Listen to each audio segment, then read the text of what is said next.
Comcast Sportsnet, part of the NBC Sports Group. The Athletics have had the Yankees number this series, and it's been a bunch of rookie arms that have led the way. Once again, the future of the green and gold begins on the mound as the organization has compiled a group of young hurlers that have dominated the American League's best. Sprinkle that in with some timely hitting, and the A's will go for a rare 4-game sweep versus the Bronx Bombers. The Athletics will hand the ball to veteran Cy Young winner Bartolo Colon, but he will have a tough task as he faces off against a potent lineup and another Cy Young winner, CC Sabathia. It's the final game of the series. A's-Yankees next.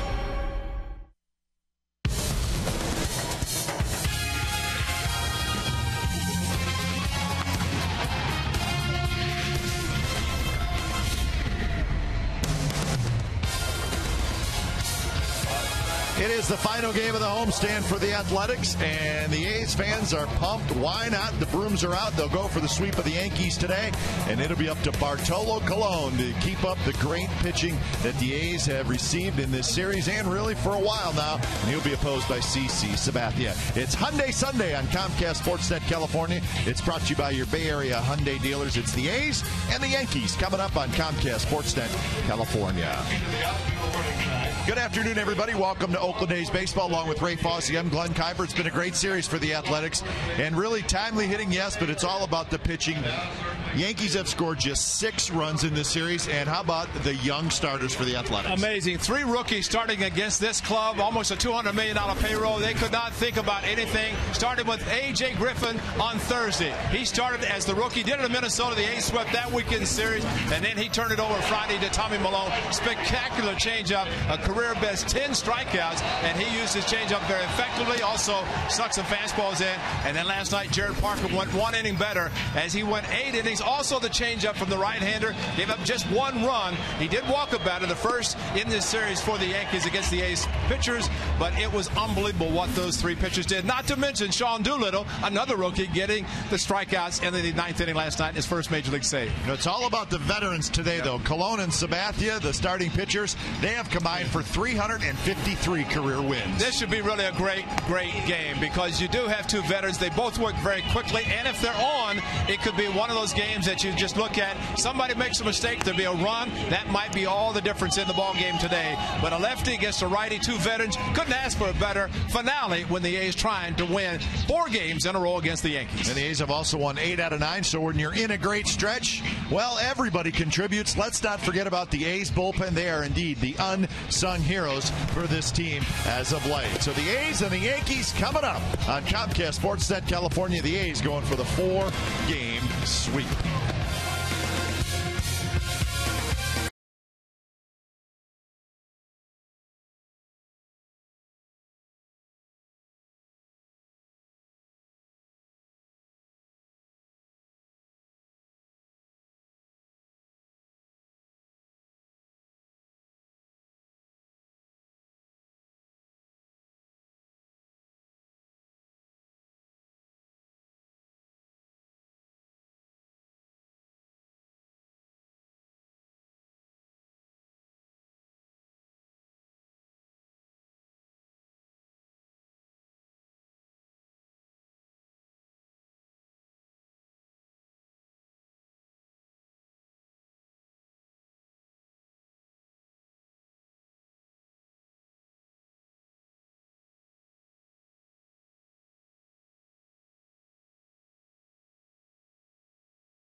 Sportsnet California is brought to you by AT&T, the nation's largest 4G network. AT&T, rethink possible. And by Toyota. Check out the great deals at your local Toyota dealer today.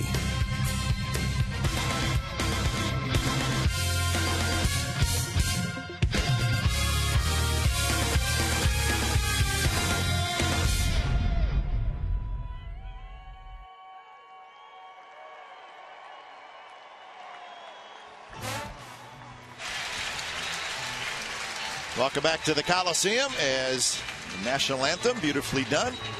A's are already on the field in the all-whites this afternoon, as they are, and I like saying this, Ray, it's kind of fun, going for the 4-game sweep of the Yankees. Fun. We just do not say that a lot. Not too many people say that. Usually the reverse, trying to avoid a 4-game sweep.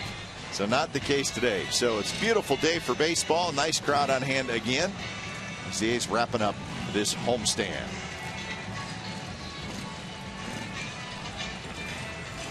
A's have won the first 3 games of the series. It's the 9th 4-game series all time here in Oakland between these two teams. The A's have never swept. They've done it once, and it was in New York, a 4-game sweep. So it's never been done here at the Coliseum. The A's will try to do it today, a 4-game sweep. Lineup cards being exchanged at home plate. Here's the game time weather brought to you by the Santa Cruz Beach Boardwalk. Get to the beach. The admission-free boardwalk is open daily. 71 degrees on a very, very comfortable day. Not quite as warm as yesterday. And a decent breeze at 15 miles per hour. So it's also law enforcement day here at the ballpark, and police officers on the motorcycles heading out of the center field fence. Now, if Ricky Henderson was here, he's back in the Hall of Fame, but if he is here, they'd probably be giving him a speeding ticket. He ran so fast. Oh, Ray, you are hot already. Wow, all the sirens going. Look out. Here's the Yankee lineup today. No Jeter. Granderson will lead off, then Teixeira in the 2-hole. Cano, Rodriguez, Sabañez, Chavez, Nix. Nix is the shortstop, then Wise and Stewart. May 26th, the A's right-handed veteran pitcher started against the Yankees not so well. He's looking for his 7th win of the season today, coming off a start that he lost against the Texas Rangers, but against the Yankees did not locate his fastball, did not have the movement. So today, as he goes against the Yankees and the opposite number, Sabathia, also the winning pitcher in that game. So a rematch. And Bartolo Colon would try to do something today that not a lot of people expected. He is the veteran on this staff, and he'll try to beat the Yankees. Here's the defense for the Athletics behind Colon. Smith in left. Cespedes in center. Reddick in right. Inge, Hicks, Weeks, and Carter on the infield with Kurt Suzuki doing the catching. So Colon has finished his warm-up tosses, and we are set to go.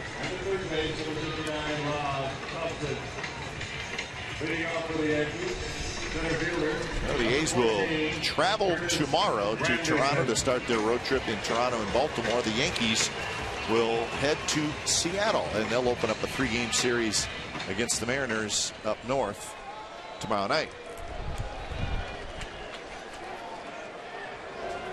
And the first pitch of the game from Colon to Granderson is on the inside corner for a strike. First pitch, 109. He's wasting no time with the shift. Well, it is with Colon, you know what you're going to get. Fastballs. And just a question, matter of whether Granderson tries to go to the opposite field or tries to roll over if he changes speeds or a little movement on the fastball. Granderson 246 with 25 homers, 52 RBIs.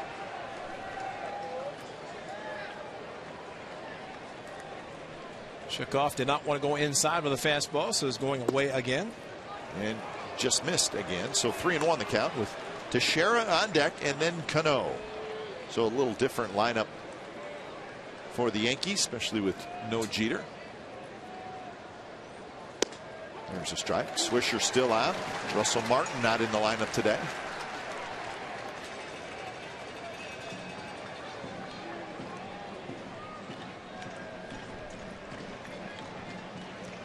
payoff pitch, and Granderson hits one high to left field. Smith is under it. He's got it, and that's the first out of the ball game. Now, if you know the old saying, here it is, hit it. Well, that's Bartolo Colon's philosophy. And 3-2, he's not trying to fool anybody. 0-0, 0-1, 1-0, doesn't matter. 6 pitches, 6 fastballs, and just a matter of movement. And interesting that he shook off Kurt Suzuki's fastball call inside, which means that right now, early in the game, he might not be comfortable with the amount of movement. And that's what hurt him against Cano and Teixeira in the start back in May. He didn't have the movement, tried to go inside, they hit home runs. So is that a situation then is see what kind of movement do you have? Yeah. Do you have the good movement early on? If you don't, just be careful. Be careful, stay away, let him go opposite field, try to pull the ball if necessary. But that's just the smart pitching, and really the catcher can make a suggestion. It's simply a matter of a pitcher saying, okay, I like your suggestion, otherwise I'm going to go to what I feel comfortable throwing. Teixeira bounces one, and Hicks, the shortstop, is playing right behind second base. He's got it. So the shift works there. 100% fastball. Oh, no, just 89%. Batting in third position, second baseman. It's amazing. And everybody knows it. But when you can throw a fastball, you have a plate, you have the 4 corners, up and down, inside, outside. You know, you're creating a lot of pitches off one pitch, and Bartolo Colon's able to do that. So here's Cano with 2 outs, nobody aboard.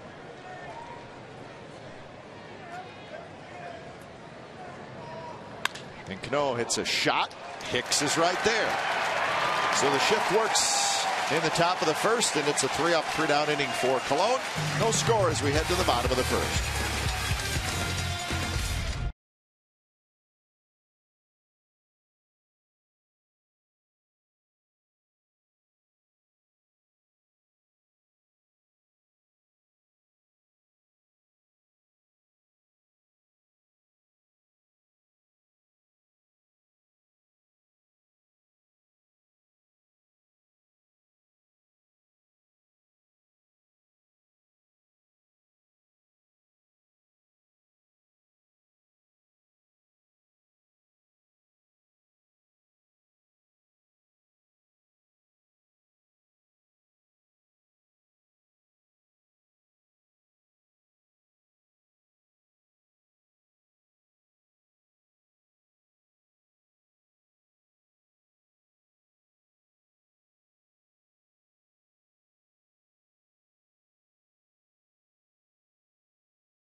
Let's get a look at their lineup. Weeks will lead things off. He'll be followed by Gomes, the DH, Reddick, Cespedes, Carter, Inge, Smith, Hicks, and Suzuki.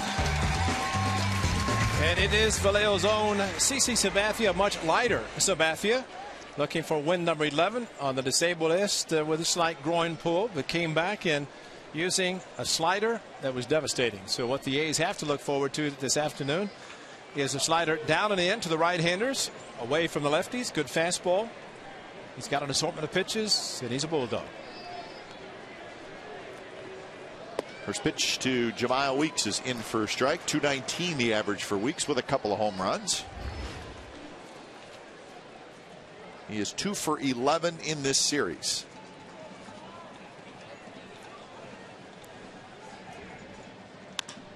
And that one's drilled toward right center. Granderson was playing that way, and he got a good jump, and he makes the catch. So 1 out here in the bottom of the first. Coco Crisp is just getting a day off. He's fine. So Batting in the second position, nothing to worry about there. Ibanez, Granderson, Wise in the outfield. Chavez, Nix, Cano, Teixeira on the infield. And Chris Stewart is the catcher. And Bob Melvin inserting a lefty and Seth Smith in the lineup this afternoon. He did not play last night against the right-hander Phil Hughes. And Melvin had said with the left-handers coming up this week in Toronto and Baltimore that he's not going to stay with a straight platoon system. He will mix and match with righties and lefties. That's a storyline. The left-handed starters the A's will be facing. A's are 13-17 in games started by a left-hander this year. And you figure in Baltimore, yep, A's will probably see a couple there. Gomes, more action for Granderson this time going to left center. He's got him. Yeah, the Orioles actually were going to start 3 lefties. They decided to insert Tommy Hunter in as a right-hander. So the A's will see 5 of 6 lefties now in this road trip. At least that is the plan. This is the pitching matchups in Toronto. Blackley and Cecil, and then Griffin and Romero, followed by Malone and Laffey. So the A's sending a couple lefties as well. We'll have Tuesday's game and Wednesday's game for you. Thursday's day game is a radio only. First pitch to Reddick is high. Reddick 272 the average with 21 homers and 46 RBIs.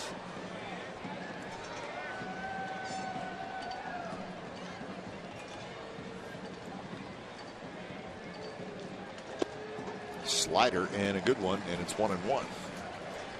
Ken Singleton, broadcaster for the Yankees, said in CC Sabathia's first game following his return from the disabled list, first 30 pitches, 26 sliders. So I think he was feeling quite comfortable with his signature pitch. And that one's ripped right field, and nobody's going to get it, and it's going to bounce off the base of the wall, and Reddick has a sliding double. Signature slider was a hanger.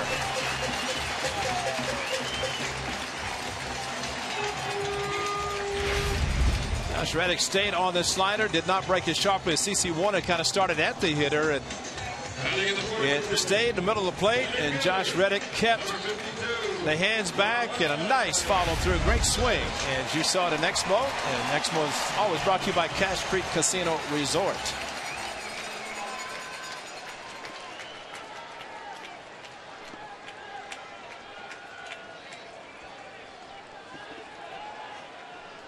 So Cespedes hits, RBI opportunity in the first.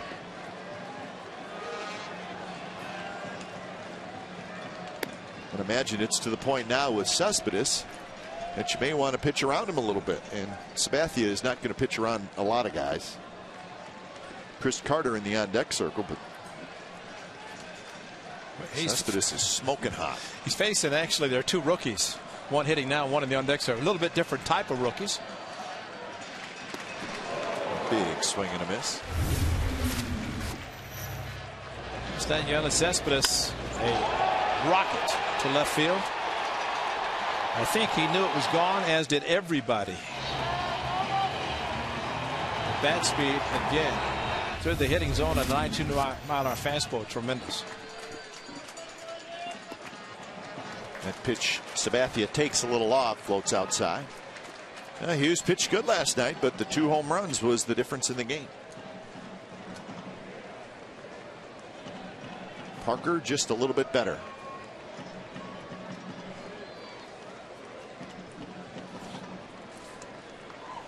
2-1 pitch is popped up. It's going to be playable for Teixeira in foul territory. A little breezy up there, but Teixeira has it. Side retired. So Reddick with the 2-out double. He's stranded, and we're scoreless after 1.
Alex Rodriguez to lead it off against Cologne here in the top of the second inning.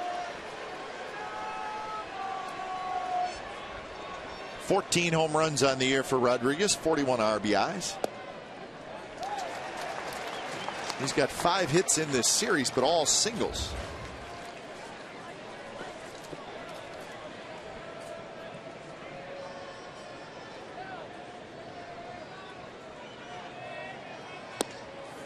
Read some different articles on Alex Rodriguez. Obviously still dangerous, but it doesn't seem like he drives the ball as much as he has in the past.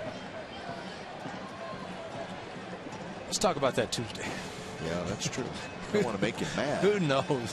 But you're right. He's gotten the singles, but very capable still of driving the ball. It's 14 this season, and you look at the lineup and you see Granderson has more, as does Teixeira, Cano, but always a threat, especially in the middle of this lineup. Behind in the count, 1-2, and he swings and misses. Low fastball, and that's out number 1. The A's, along with Brandon and Amanda McCarthy, are collecting donations to assist the victims of the Waldo Canyon fire in Colorado Springs, Colorado. Both attended Cheyenne Mountain High School in Colorado Springs, which is currently being used as an evacuation shelter. All donations collected will go directly to local charities that are assisting fire victims. To make donations, go to oaklandathletics.com/fire. Here's Raul Ibanez. There's the good movement from Cologne. So see if he stays in there now. That hopefully he's got a little bit of that movement. That one hit, and the shift does not work that time, as Ibanez hit it right to the shortstop spot, but Hicks was shaded over towards second base quite a way, so it's a 1-out single. Well, if the guy throws a lot of fastballs, this is really a matter of Ibanez hitting the ball, a fastball, and swinging a little bit late, maybe unintentionally, maybe thinking the fastball's inside, but this one stays outside a little bit late, and a hit right in the shortstop position. So you win some, you lose some. 2 for 3. Here's Eric Chavez. And he taps one foul. Bartolo Colon's last win was June 12th, and that was at Colorado. Of course, he spent some time on the disabled list between then and now, but he's winless in his last 4 starts, with the stint on the DL in between. So he's been looking for that 7th win for a while. Not that it really matters, as you see the run support, not good. And especially the opposite number, CC Sabathia, he's trying to score off him. But you would think he would say, okay, I'm the veteran. 3 rookies have pitched sensationally against the Yankees, and you need to try to back it up. But I don't think it really affects him that much. He'd like to. But I said, oh, your happy day. He said, I'm not happy anymore. I said, what do you mean? It's your happy day. You're pitching. Which he said was always his happy day every 5th day. What's going on? I don't know. Maybe something's happening. Oh, I know, he's watching Three Stooges. Maybe that was it. You can't get happy watching Three Stooges. That's a good thing. Had it on his iPad, and he laughed. He said, showing Cliff Clavin, and he said, Three Stooges in Spanish. You say, what channel is the Three Stooges on? Because I can't find it on my TV. 2-2 to Eric Chavez. Jason Nix in the on-deck circle. Down the left field line, long run for everybody involved, and Smith is going to get there with a step into foul territory. So that's out number 2. That's a great fastball running away from Eric Chavez, who opened up and reached out, which Xavi, as we know, has always been aggressive and usually is very successful with his aggressiveness. But this one stayed up long enough for Brandon in to peel out of the way. Seth Smith to handle it, coming in from left field.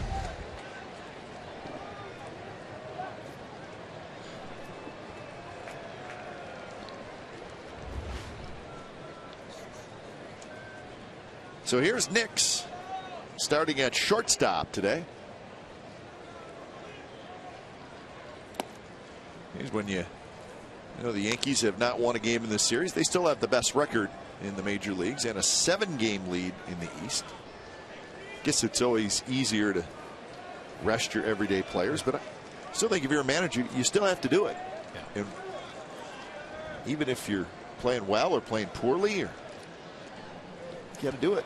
You look at guys on the Yankees, and I would never say it's an older club, but guys have played a long time. So if that means you give them rest, you do it. And as we've talked about with Bob Melvin, he uses the entire roster. Joe Girardi does it also. Eric Chavez was talking about how playing for Joe Girardi a couple of seasons that he really appreciates what he does, and it's of course the difference in the two series between these two clubs been May and now. Much different for the Athletics, but the players know their roles. Xavi is perfect with his role. Alex Rodriguez DHing, so Xavi plays third today. That's a platoon in the outfield and left field. Nix can step in. Wise taking over for Swisher till he comes back. Now, I will say the Yankees playing 4 here and then going to Seattle. Couldn't ask for better weather. That's for sure. Considering what they've been experiencing back on the East Coast. CC Sabathia, of course, very familiar with the Bay Area nice weather.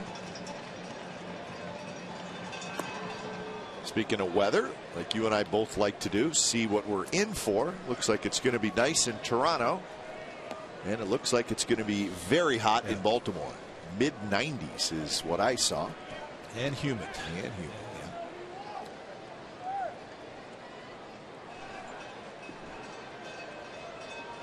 Ibanez at first, 2 outs, and that one's bounced. Turned Inju charges.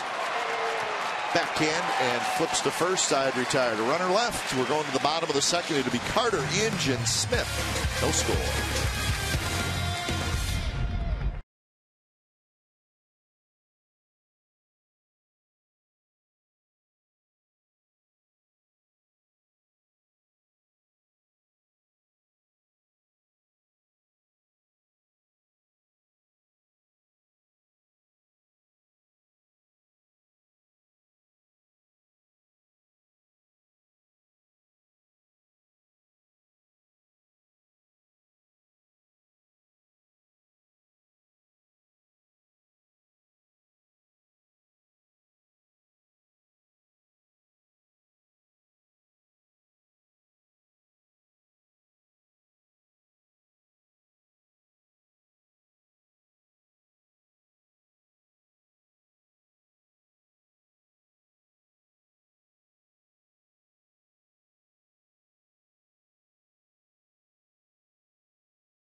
Wait, Eat Fresh Ask Glenn and Ray question. Ron from Sacramento asks, is it harder for a West Coast team to play a 1 p.m. game on the East Coast or an East Coast team to play a 7 p.m. game on the West Coast?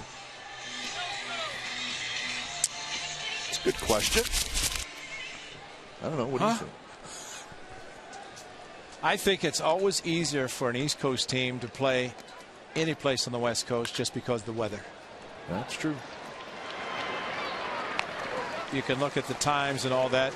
I think it's harder for East Coast fans with West Coast night games because they start at 10 p.m. East Coast time. 7 o'clock games start at 10, and people are working, and the game starts at 10. They're true fans. They're going to have to stay up 12, or probably 1 o'clock, 1:30. back on the East Coast to be able to see what happens, unless they DVR it or wait, see what happens in the morning. Did you notice it as a player, though, going to the East Coast with the time change? And I mean, it was always harder going east. Always harder. You factor in the weather, but the time change, for some reason, when you lose time, to me it was always harder. And you get it back, but you get it back at the end of the trip, right? Exactly. And when you get back, let's say you leave after a night game in the East or even a day game, you're leaving at 7 o'clock Eastern time, but it's 4 o'clock Western time. You get in, and it's your body says it's 1 o'clock, sure, but it's 3 hours earlier. And so you have a tendency to stay up, and you actually get to bed, and your body says 3 or 4 o'clock in the morning. Yep. But the getting acclimated to the heat and humidity on the East Coast is very difficult. And just like tomorrow, the A's will depart, go to Toronto, the old whole day shot. Traveling, because of 3 hour time change, you lose 3 hours going east. And so you get an off day, but it's not an off day. So when you hear it, and the teams generally don't make excuses, but you do hear it occasionally, going east this time of year, the weather has an impact on how they play. Not so much in Toronto, because, as you said, the weather's going to be nice. Yeah. Nice play by Chavez, who flips it to first. But going into Baltimore, and I'm sure the players will make a strong effort, knowing what the temperatures, the climate's going to be, start consuming a lot of liquids prior to the first game on Friday in Baltimore. They won't wait until Friday, and that's something that they're always concerned about, the hydration prior to going into the heat and humidity. But I always felt it took maybe a couple, 2 or 3 days to get acclimated to that climate, especially with humidity. Just you don't get it out here. Thank goodness. Exactly. But look, the Yankees 4 here go up to Seattle. Perfect climate for 7 games.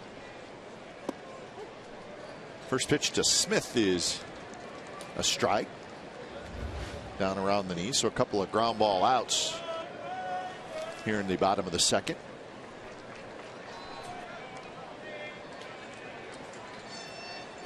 Smith hitting .246 with 10 home runs. This one's hit high toward left center. Ibanez is under it, and that's a 3-up, 3-down inning for CC Sabathia. So we'll head to the third. No score.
California. Take your team with you with MLB.tv. Subscribe today to see every A's out-of-market game live online in HD quality. Features include choice of home and away broadcast, multi-game viewing, and the ability to pause and rewind live games. Visit OaklandAthletics.com to order. MLB.tv. Baseball everywhere.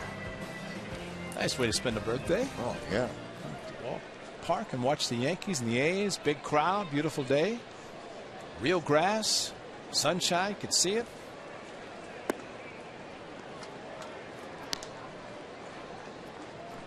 Dwayne Wise to lead it off. Wise playing right field in place of Nick Swisher. Swisher left the game on Friday. A hip flexor. And Wise shoots one between the hole and left field for a base hit. Time now for the Ford Right Choice. Today, Barry Larkin and the late Ron Santo inducted into the Baseball Hall of Fame. Larkin, Cincinnati native, played his entire career with the Reds. .295 career batting average, 3 Gold Gloves, 12 times an All-Star, and he was the MVP in 1995. The World Series win in 1990.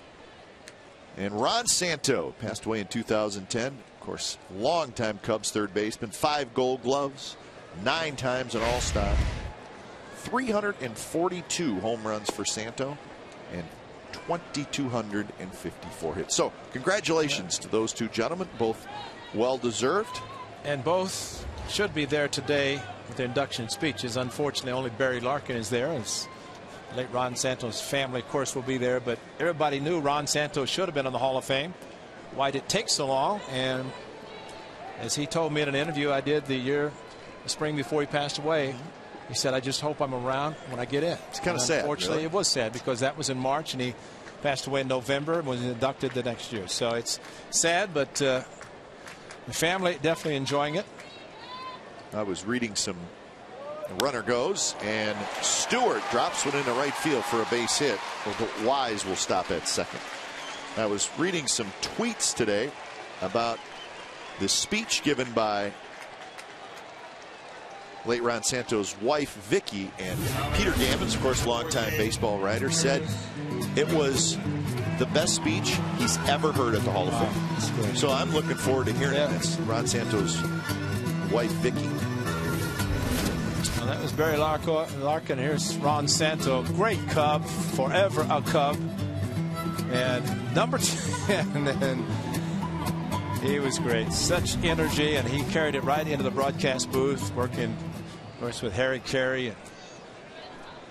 Just a great broadcaster, great player. Happy for him. You see, he used to click his heels after the Cubs won a game today. Well, today,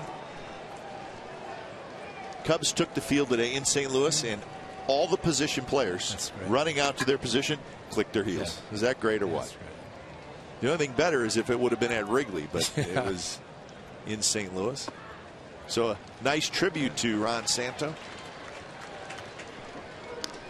And Joe Girardi grew up in Peoria, Illinois, Yeah. and a big fan of the Cubs, and especially Ron Santo. He said he used to throw batting practice to Joe Girardi at Northwestern University. Santo would come there, and he and his wife Vicky would go out with the Girardis and have dinner, and great friends. And as he said, he misses him very much, very much. 2-1 to Granderson. But he also said, Joe Girardi did, that he ate Ron Santo's pizza, Santo Pizza at Wrigley Field.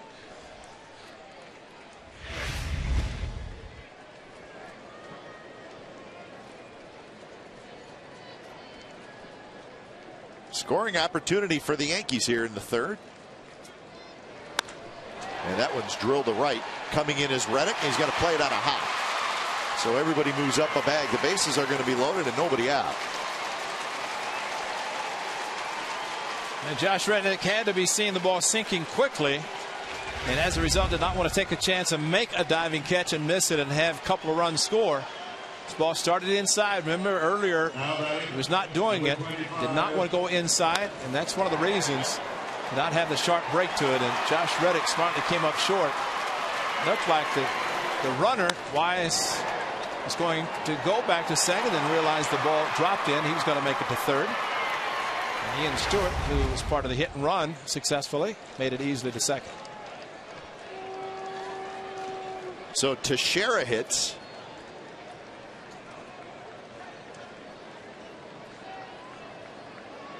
And the first pitch is inside.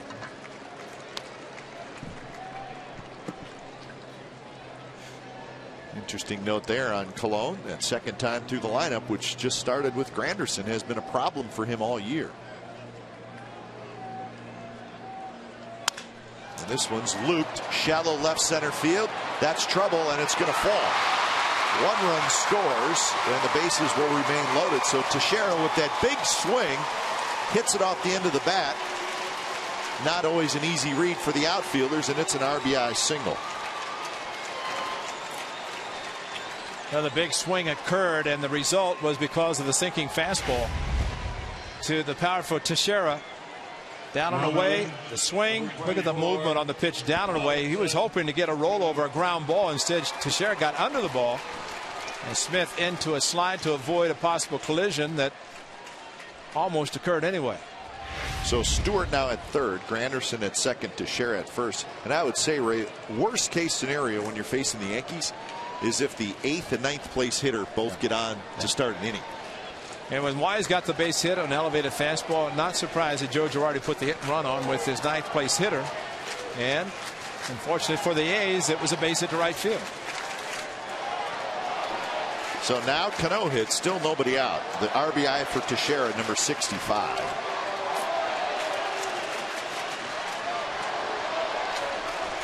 And a swing and a miss by Cano. So Cano decided not to wait around. He ended his 23-game hitting streak last night. And Sean Doolittle struck him out in the 9th inning. Trying to minimize the damage right now from the A's standpoint with Colon. Infield still playing back for 2. Strikeout would be huge, then a ground out double play. This is a tough hitter to try to get the strikeout.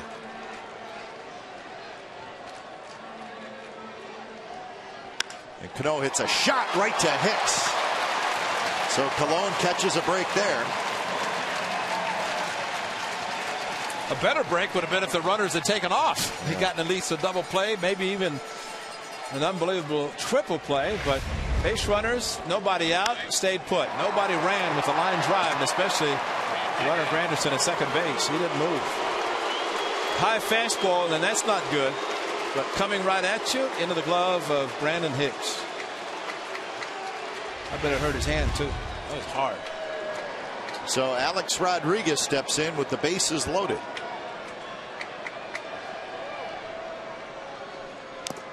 And he swings at the first pitch, and it looked like it was quite a ways outside. Of course, you know the note on Rodriguez, tied for the most grand slams in Major League history with Lou Gehrig.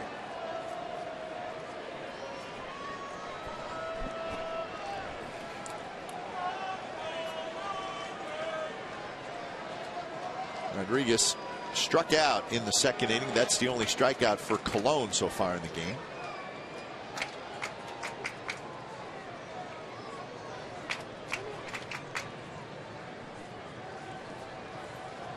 So 4 straight hits to open this inning as the Yankees on the board.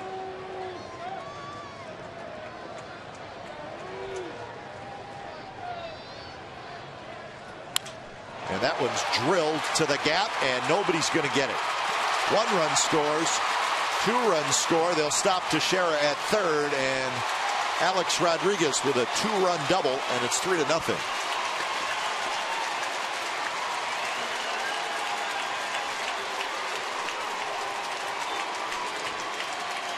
So Stewart and Granderson score.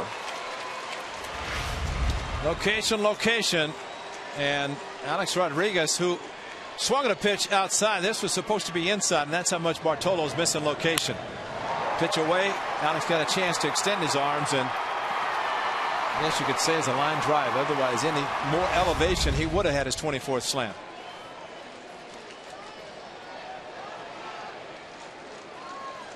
So lots of at-bats and lots of success for Rodriguez against Colon. So now it's Ibanez. See what the A's infield does. 5 hits in the inning and 3 runs scored. Number 27, Raul Ibanez.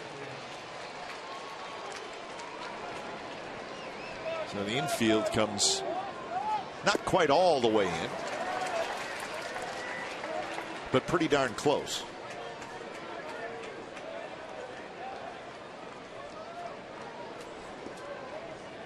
Oh, 1-1 to Raul Ibanez.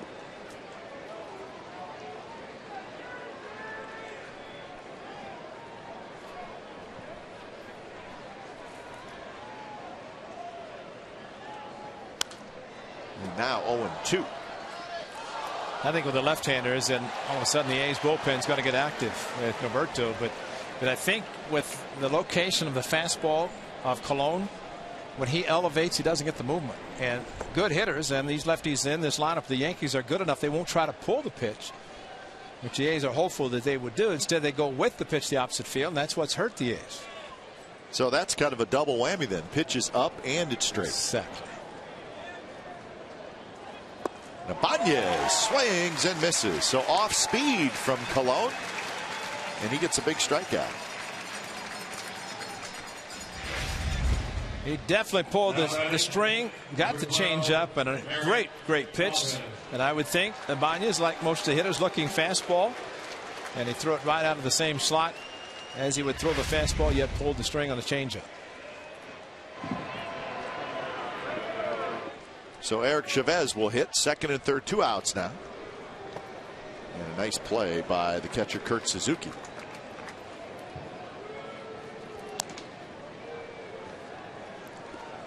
Russell Martin Friday night blocked 5 in the dirt with a runner at third base, and he had no clue.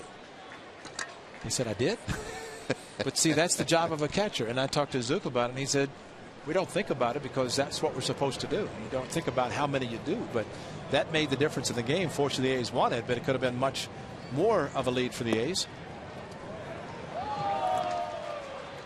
Yeah, it is what they're supposed to do, but some guys are better at it than others. Well, he's very athletic, just like Kurt Suzuki. Both move around behind the plate very nicely. And it helps the pitching staff, helps the pitchers knowing they can throw their best pitches, and if it's in the dirt, more times than not, they're going to block them. And that one very close, but just drops off the plate a little bit, so 3-0. Might put him on right now, not even take a chance, and I think they're going to do it just to make sure that Xavi doesn't swing 3-0.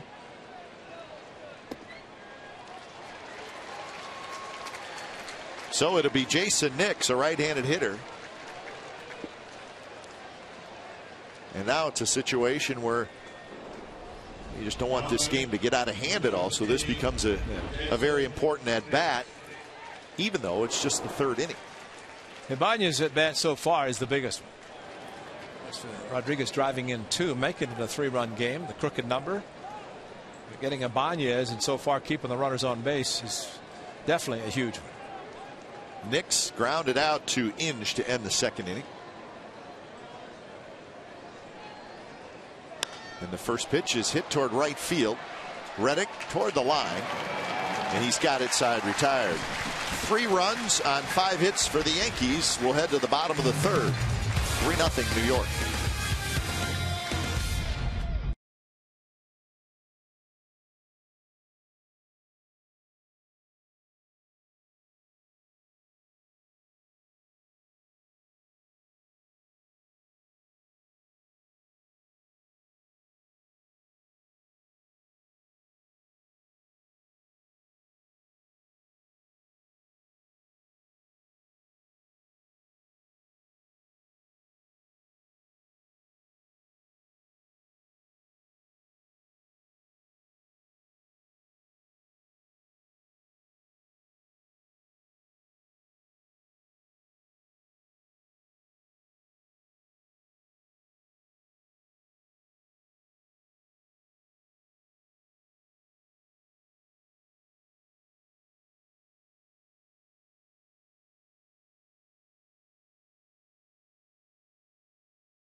McDonald's, April 26, 2005. Alex Rodriguez hits 3 home runs off Bartolo Colon.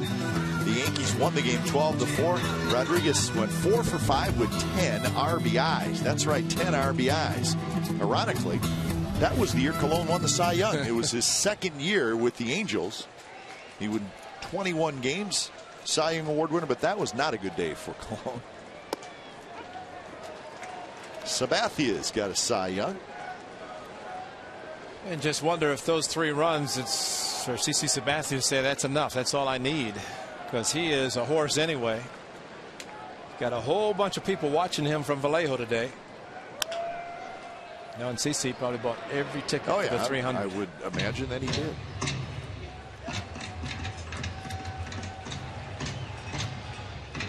Four career 3 home run games for Rodriguez. 643 home runs total.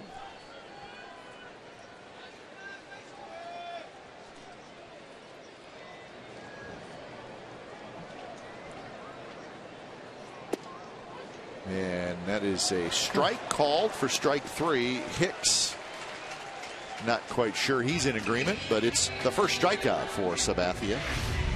Might have been just a surprise that he threw the pitch as well as he did, and he threw it hard. And this is what the home plate umpire saw, and looked like a pretty good pitch, even when across the plate, caught by Stewart.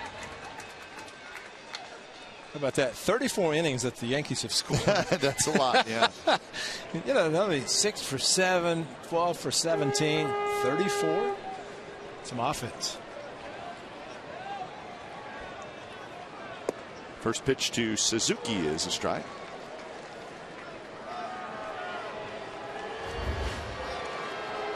Kurt's got 3 home runs in his career off Sabathia.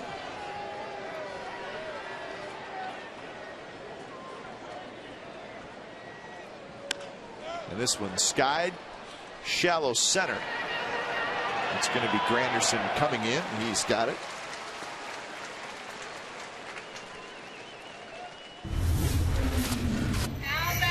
In 2010, Kurt Suzuki, and I think he knew it was gone. That was a crushed one. I should have been wearing the green jerseys today. That was a green jersey. Or just Kurt wear the green jersey. That would be a story. I don't think Boots would let him leave the clubhouse.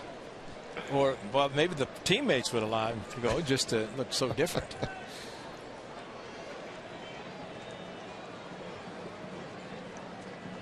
Want to know 2 Weeks who hit a fly ball to center field. His first at bat.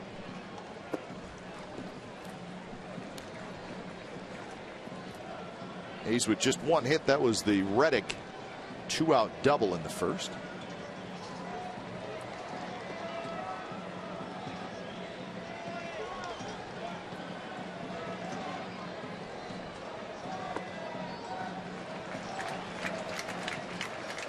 Sabathia with 186 career wins, 99 career losses.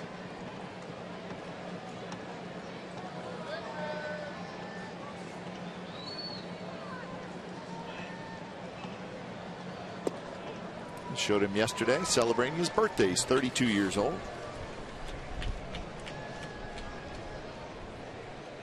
Those are active pitchers. Andy Pettitte had not gone to Houston and pitched there for what, 3 years. Probably would have had the all-time lead as a pitcher for the Yankees. Yeah. Whitey Ford has that. Wise, the right fielder, is going to make the catch, a step into foul territory. So 7 in a row retired by CC Sabathia. 3-0 Yankees after 3.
Sportsnet California is brought to you by Hyundai. Hyundai Sunday is brought to you by your Bay Area Hyundai dealers.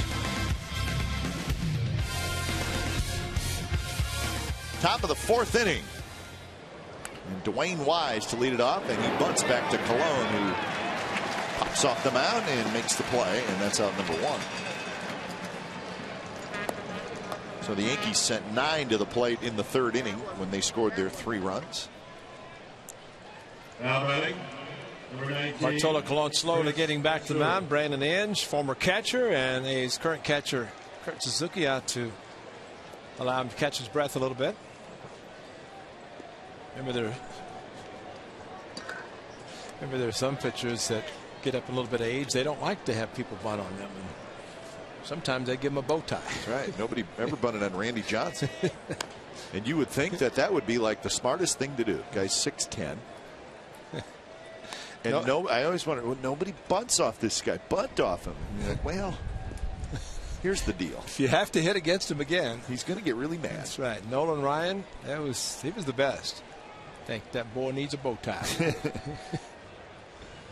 Don't check the ball and don't bunt.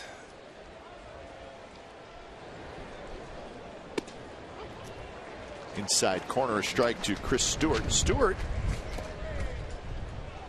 with the runner moving in that third inning, dropped a single into right field to put runners at first and second with nobody out. Remember the game against the Rangers, Bartolo had 1 bad inning and that was it. And he's had his inning today, and if this is all, then the A's at least keep it at 3 and take their chances coming back against CC. And that one on the outside corner. Strike 3 called. Stewart knew it. Strikeout number 3 for Colon. Two-seam fastball to right-handers. It's a very good pitch. Starts outside, comes back over the corner. And the grip and Exmo and the rotation, the ball starts outside, and the hitters think, it's going to be outside, and then it comes right back on the corner.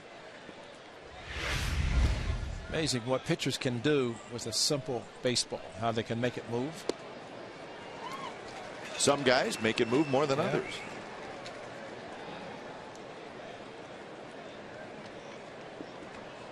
Oh, and 1 to Granderson, who's 1 for 2 today in this series. Granderson is 2 for 13 with 5 strikeouts.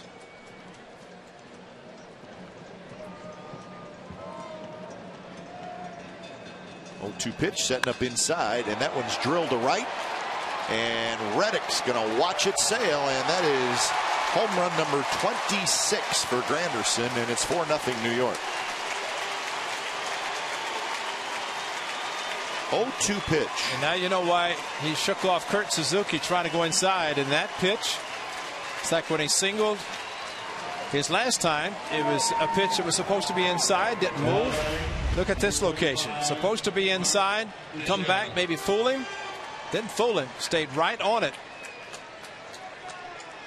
You can understand why the Yankees sign as many left-handed hitters as they can. They have a great home stadium, short right field porch, and they have the perfect swings for home runs.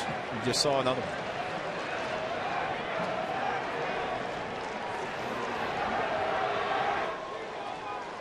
0-1 pitch to Teixeira, and he skies one towards center, where Cespedes is using the glove. Blocked the sun. He's got it side retired. Granderson a home run. It's now 4-0 New York after 3.5.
4 Hall of Famers to play for both the Oakland A's and the New York Yankees. You could probably figure that one out. Gomes to lead off. Yankees with a 4-0 lead. Gomes, Reddick, and Cespedes. And so far, through the first 3 innings, Sabathia's been good. He's allowed just 1 hit and a first pitch slider, and it's a strike to Gomes, who hit a fly ball to center field his first at bat. He started the game in Minnesota, hitting second in the lineup. Predicted that it'd be a 2-0 lead in the first inning. Jamal got on. There was no home run in the first, but he did it in the second. He had a 2-run home run in the second inning. I think it was the 8th time batting second then. So I guess this was number 9 since he's not been back in the second slot. He's happy because of the number of lefties the A's will be seeing the next week. He's expected to be playing against most of the time.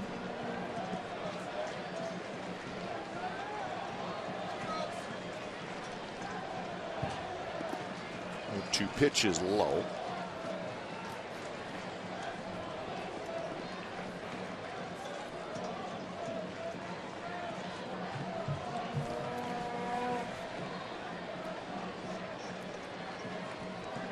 Gomes has 20 at-bats in his career against Sabathia. Most of those coming probably when he was with the Rays. They had some run-ins also, the Rays and the Yankees. Yes, they did. I bet Gomes was around there. Oh, right in the middle, as always.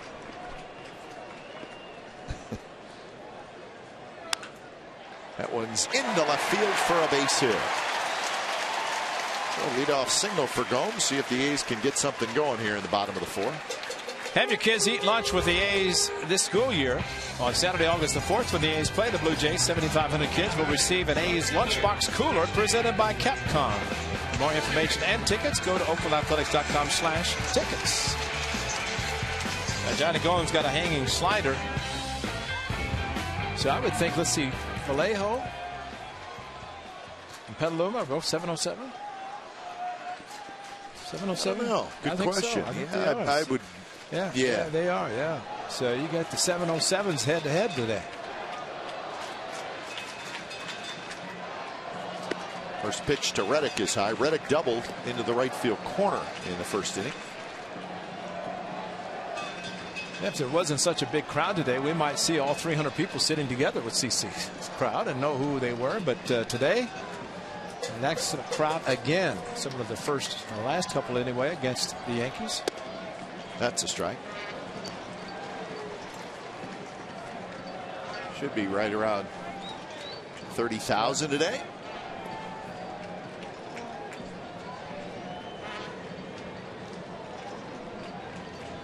Plaza level extended out beyond the foul pole, so usually they start behind home plate and head that direction. So it's definitely a good crowd. Beautiful day for a walk up. Driving by and. Did you say walk off or walk up? Well, both. You can walk up maybe to watch a walk off. There's been 10 here.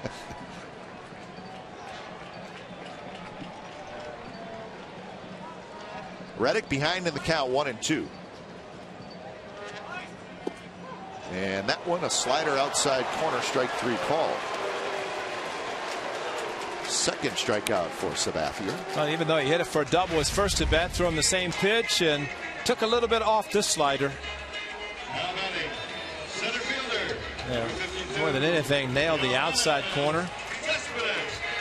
See where Chris Stewart caught the ball. There might have been some question whether it was a strike or not, but always see where the catcher set up where home plate is. The difference.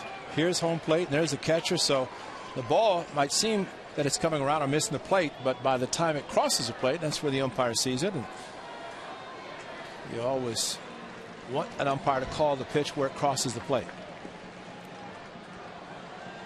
First pitch to Cespedes is a fastball high.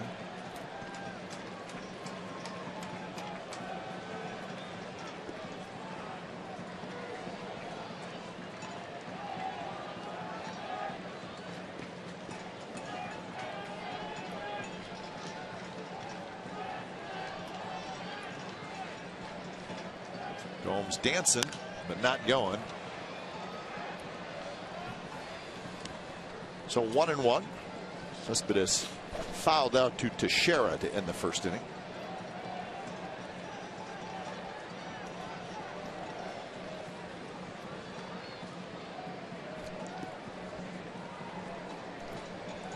One swing of the bat of Cespedes could change everything, especially with a runner on base. And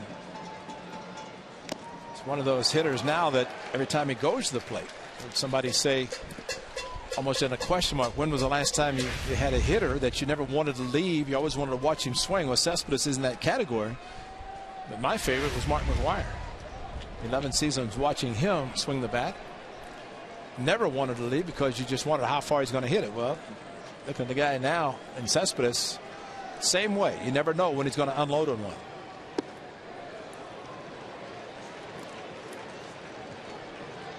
"13 home runs, 45 RBIs for Cespedes. Reggie wasn't bad either. He hit the ice plant. Remember the ice plant was here before they built Mount Davis? Guys would say to Reggie during this, well, I remember you used to hit them long up in the ice plant. Nobody ever did that. It's about the truth. Broken bat grounder. Chavez has it out at second and safe at first.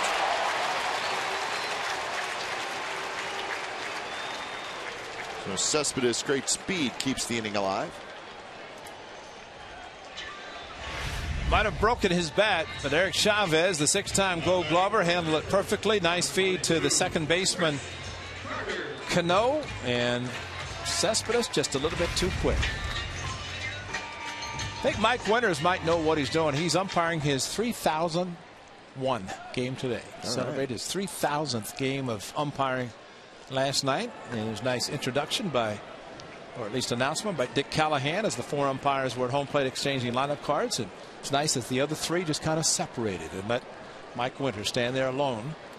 3,000. That's a lot of games. Let's see. King Griffey Jr. 2-6. That's the speed, the straight on speed, and good thing there. He knew that it wasn't a question of whether there was going to be a play, and that's what I'd like to see, the runner with the head down instead of looking back to see what's developing. Carter swings and misses. 1-1 the count. Carter grounded out to Chavez in the second inning.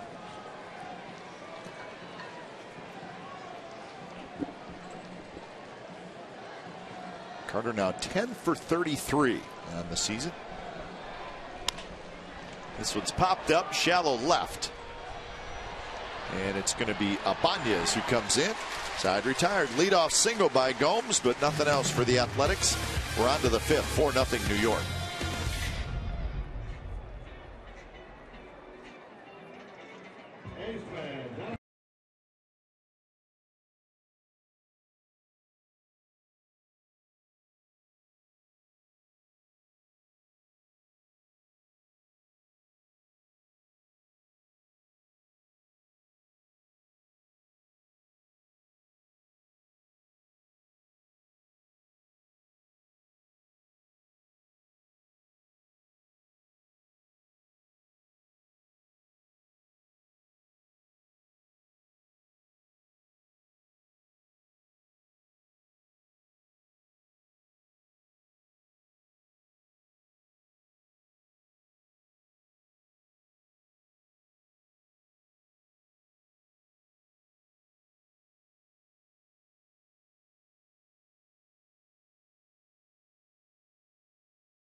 His name is Casey Pratt. Follow Casey on Twitter at Casey Pratt CSN. And log on to A's Talk on CSNCalifornia.com all season long for Casey's news and notes on the Oakland Athletics.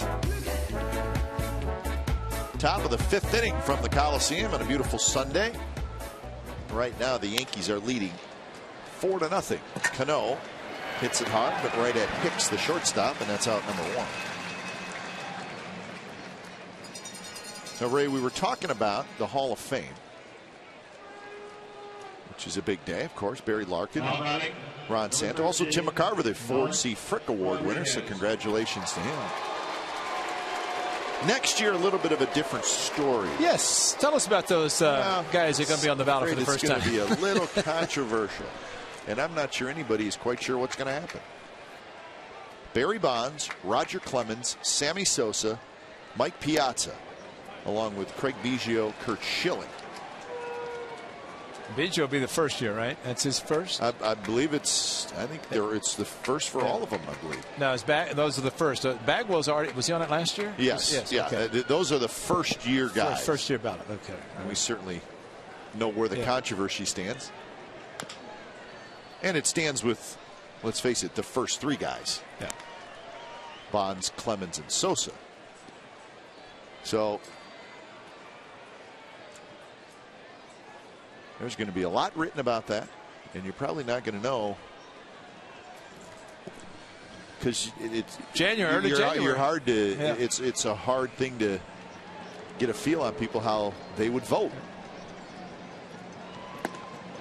And Rodriguez swings and misses, and that's out number 2. But certainly strong arguments. Maybe stronger on one side than the other, but. Bartolo staying away, and just the mistake he made this last at bat, and actually tried to go inside, left the pitch a little bit too much of the plate, and Alex hit it double to left center.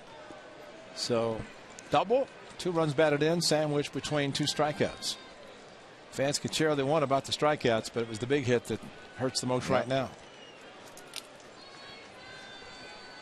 Well, the vote will occur sometime next December, and the ballot first week of January the results will come out. And you're right, there will be a lot of controversy, a lot of pros, cons written. Well, it's not going to be, at least with the 3 gentlemen that we're talking about, Bonds, Clemens, Sosa, it's whatever happens. I don't know that it's necessarily going to be a feel-good thing like the Hall of Fame is pretty much every other year.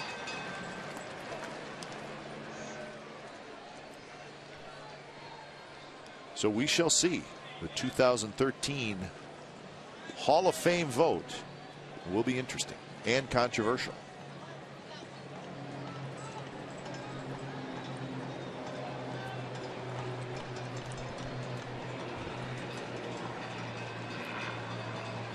And we side to Ibanez. We don't have a vote either. Do not have a vote.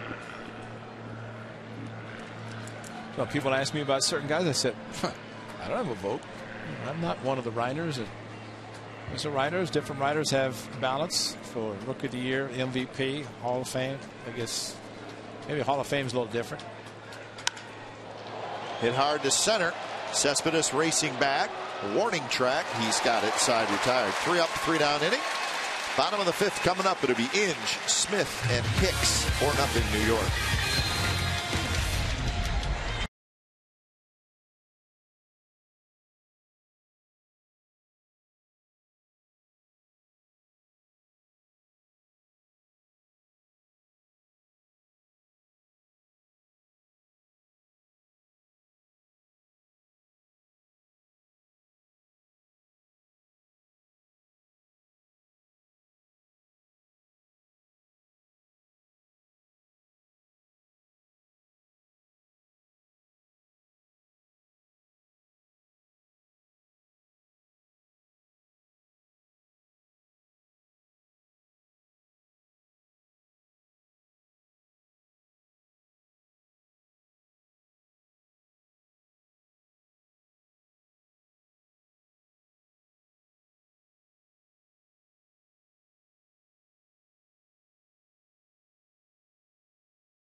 Hall of Famers to play for both the Oakland A's and the New York Yankees.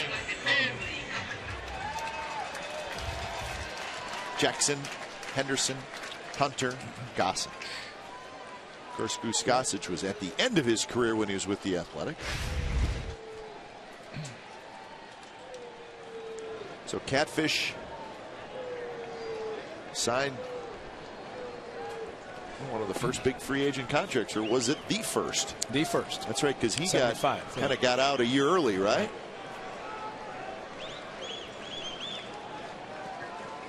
Reggie Jackson in the house. Catfish, remember the '74 World Champion A's, and Reggie, of course, part of that team. Played in all three, was on the team, unfortunately injured his hamstring in the '72 playoffs against the Tigers, was not able to play because of an injury in the '72 World Series. That one hit to left, and that's hit pretty well, and that baby is gone. Inge homers again. It's 4-1.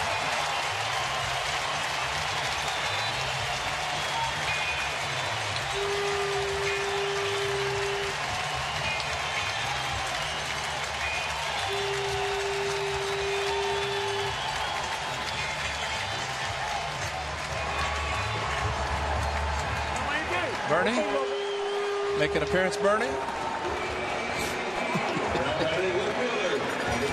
Got a change up, and all you have to do is watch a hitter. CeCe's threw him a change up, and Brandon Inge hit it, started trotting. Hitters know when they've made solid enough contact, especially on a day like today where the ball travels a little better. So at least on the board, and a good start. So number 10 for Inge. Engine number 7.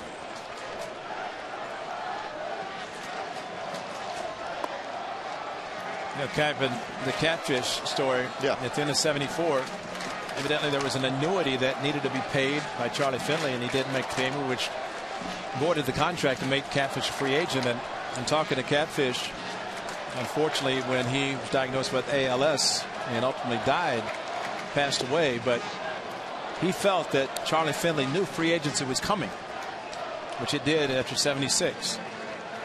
And he said he thought that Charlie wanted him to be the first ever free agent before it really opened up for baseball. So by not putting money into the annuity, it would make him a free agent, and he ended up negotiating and signed with the Yankees because it was a team that he wanted to play for. I want to say Clyde. Can't think of his name, the scout. Clyde King, yeah. Longtime scout. But Catfish, that's the A's, went to New York and also was diagnosed with diabetes. But a great, great player. Toward Granderson in center. Brandon Inge with the changeup. He hit a ball to right center to win the game last night. And then today stayed back, looked for it, got the changeup, and watched the swing, and then watch him. And you don't have to see the flight of the ball right there. He tells you exactly what's going to happen. Kept the hips closed until he made contact. Tremendous follow through, and he's in double figures with home runs.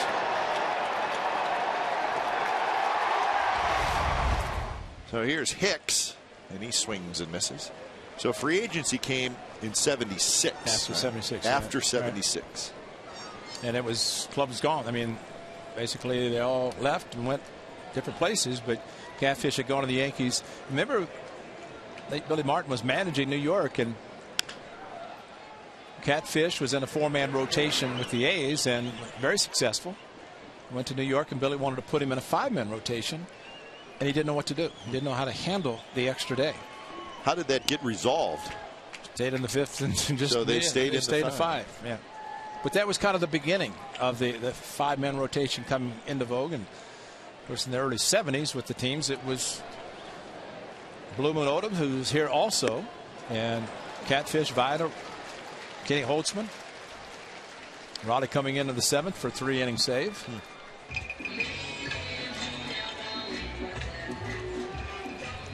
So 2 outs after the Inge home run, and that'll bring up Kurt Suzuki. You see the Exmo and the slider coming in. Maybe a fastball. I don't know. That looked like it had the slider spin, but went a little bit straight.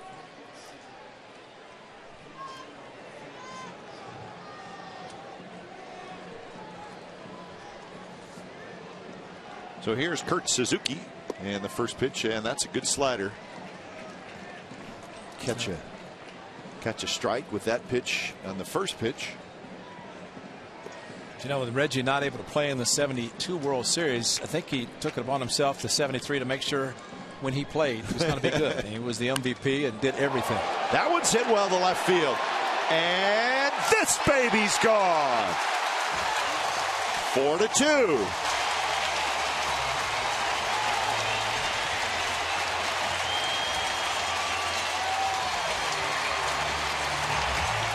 I think he needed that. Very much so. Very, very much so. And he's been hitting the ball well. And look at him, Patty. Look at the excitement of Kurt Suzuki. And they finally got it. And they can do the silent treatment all they want. But he's the veteran. And they are very happy for him. And so is everybody else in the house. 78 games without a home run. So he can get rid of that number.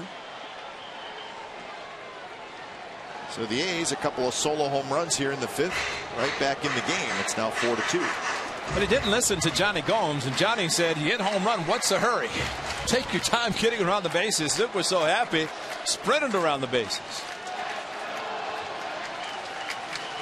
But he has been talking about, and again, we've talked about it, I know I have, a lot about playing through injuries, and now he's feeling back. So Nix cannot handle the ground ball that really stayed down. We saw the same kind of ball to Jeter the other night, and that one just stayed right down. He was expecting the hop, did not get the hop, went a little bit to the side. I don't think if it went in front of the ball, and see if it hits the edge of the grass to cause the bad hop. But it definitely stayed down as he went for it, and maybe the top spin, the ball got on him a little bit quicker than he thought.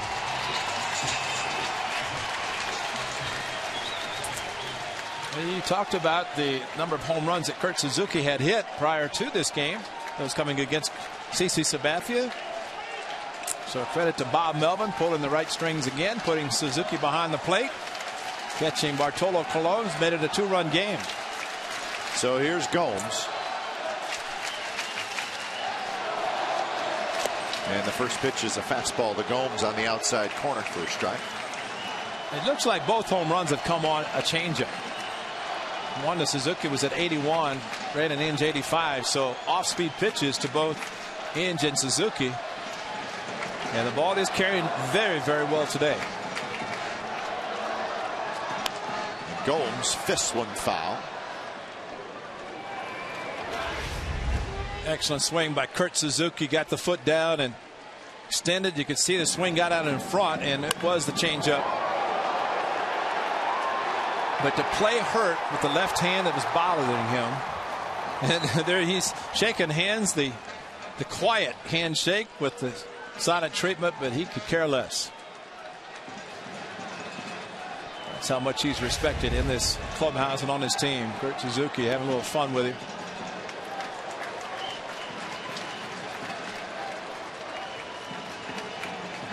So 1-2 now to Gomes, who has a base hit and a fly ball to center field.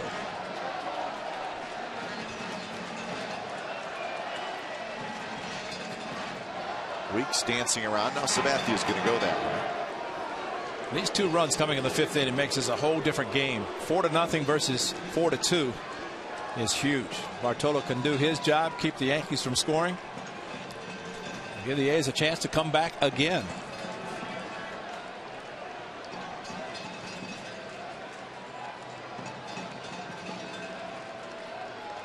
Swing and a miss by Gomes. So Sabathia gets his 4th strikeout, but the A's get back in the game. Solo home runs by Inge and Suzuki. So we're headed to the 6th inning. Yankees 4, A's 2.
Sixth inning, it's a 4-2 Yankees lead. Chavez, Nix, and Wise 6, 7, and 8 for New York against Cologne. This would be pitch number 70 from Cologne, who's given up 7 hits. This one drilled toward right center. Cespedes gets back there quickly and makes the catch. So 5 in a row retired by Bartolo Colon.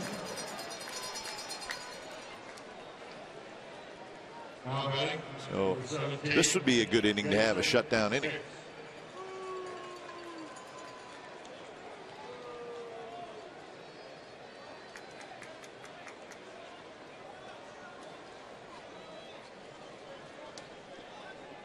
Nick steps in.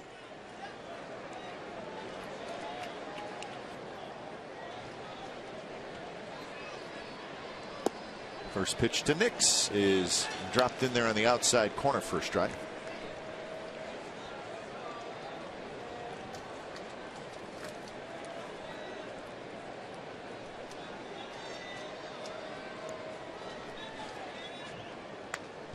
High fastball fouled straight back. When the A's get to Toronto to open up their series on Tuesday, Ray, they're going to see a hot Blue Jays team. Yeah. Blue Jays just swept the Red Sox at Fenway Park. And weren't they just swept by somebody? The Blue Jays before? The Yankees. Yeah, that's right. The Yankees swept them. You're right. 15-7 today. The Blue Jays beat the Red Sox. And that's without the big bopper. Yeah. They hit 4 home runs. Laurie, who's back playing. Aaron Sebia, Rajay Davis, Travis Snyder just called back up from the minor leagues. Is Rajay's inside the park? No, it wasn't. It wasn't. So 15 runs and 18 hits for Toronto.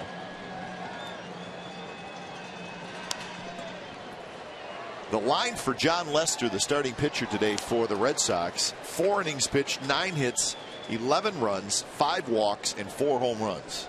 He's too good to have a line like that. Yes, he is. But also that win by Toronto flip-flops them and the Red Sox in the standings, and Boston is now in last place. It's hard to believe, isn't it? 48 and 48. And that's a swing and a miss, and Cologne gets strikeout number 5. Bring your kids to the Coliseum Sunday, August the 5th, when the A's play the Blue Jays. Hey, we're just talking about them. 7,500 kids will receive an A's Jamal Weeks drawstring backpack courtesy of Washington Hospital of Fremont. For more information and tickets, go to oaklandathletics.com/tickets. Hot Blue Jays, of course, following the trip back east to Toronto and Baltimore. The A's will be back. The Rays, the Jays, and the Angels after that. A pretty good homestand coming up.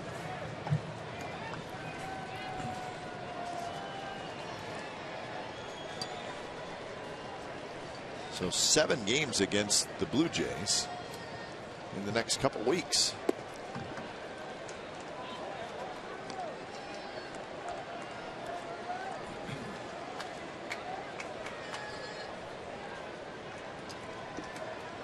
Two and 0 to Dwayne Wise. And Wise hits one towards center field.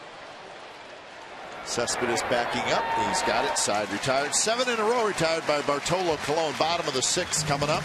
4-2 Yankees. It'll be Reddick, Cespedes, and Carter.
Coors Light Freeze Can.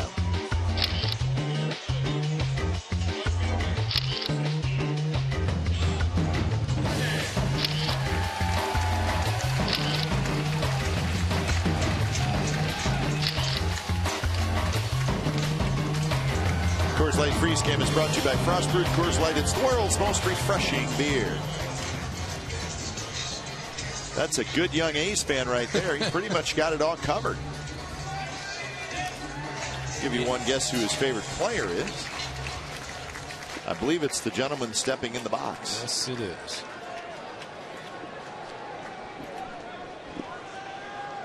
First pitch to Reddick is a strike from Sabathia. A double and a strikeout for Reddick so far in the game. He's 4 for 13 in the series.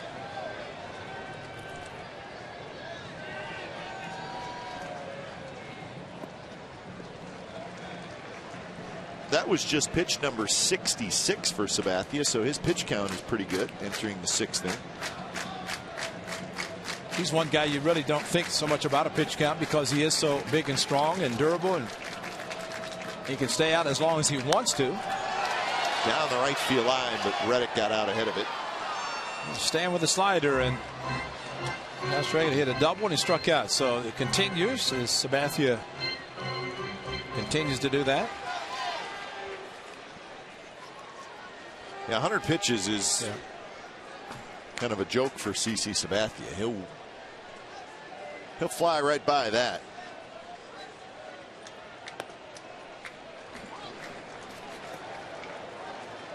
.121 is the most he has thrown this year.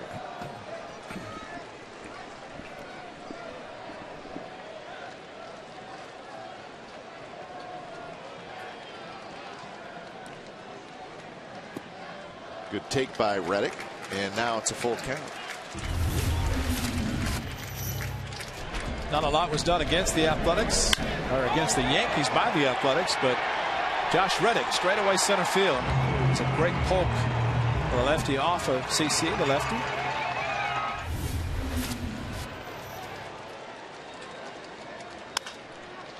And that one is just foul.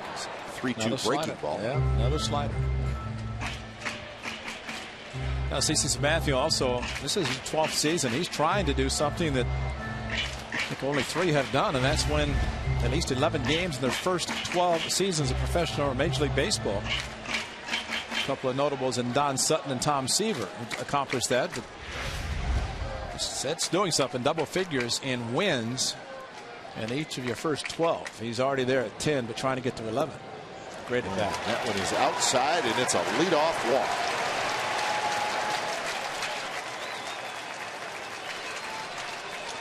Sutton 17. Eddie Plank was the other, and CC. And of course, Tom Terrific. Sutton and Seaver probably back at Cooperstown on this day, and saw some of the footage earlier as they were introducing the Hall of Famers, and there were a lot of fans, holding a lot of fans, because it was hot back at Cooperstown, which is a great time of the year if you ever want to travel and you have time to go to Cooperstown. The induction of the Hall of Famers. First pitch from Sabathia to Cespedes is outside. You know, looking at the years for CC Sabathia, he's never had a losing record in any one season. When the Indians traded him to the Brewers in that big trade in 2008, he was 6-8 with Cleveland, but he was 11-2 with Milwaukee.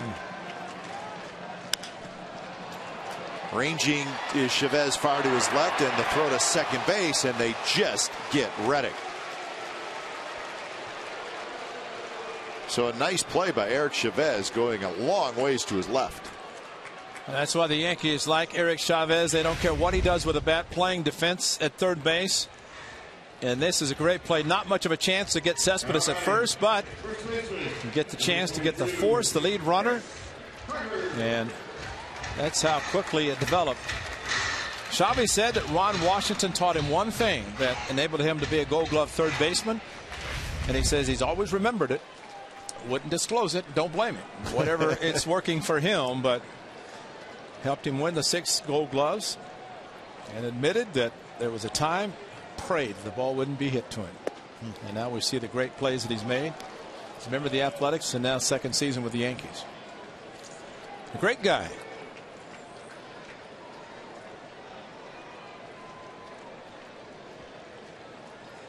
Oh, 1 to Chris Carter, who's 0 for 2.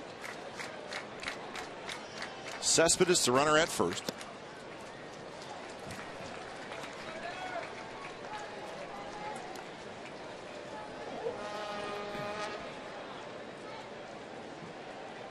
Brandon Inge will be next.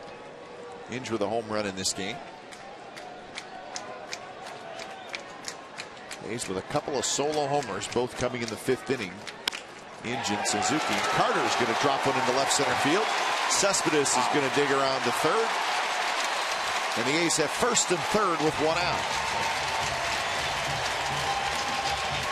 Even running the bases is fun to watch Cespedes. Hit that ball in front of him, read it perfectly. And he was at third base in a heartbeat. Good hitting by Chris Carter. Got the fastball, quick swing, lofted it into left center. And Cespedes was on the move, and only play, of course, the only play that Bañez was going to make was get the ball back in. But nice turn and then hit the bag and skated into third. It's also how he hurt his hamstring against the Rangers back in the early part of the season, but seems to be strong now. And Brandon Inge, it's a big run at third. It's just 1 out.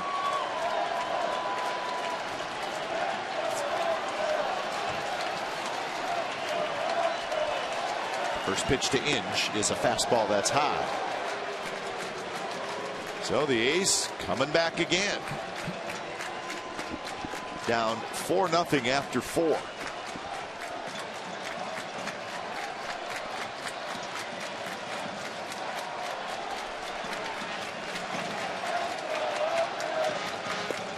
Oh, that's a good slider there. Catches the outside corner. 85, 2-0 the count, and he was gone. Great swing, Ernie. Got it all working.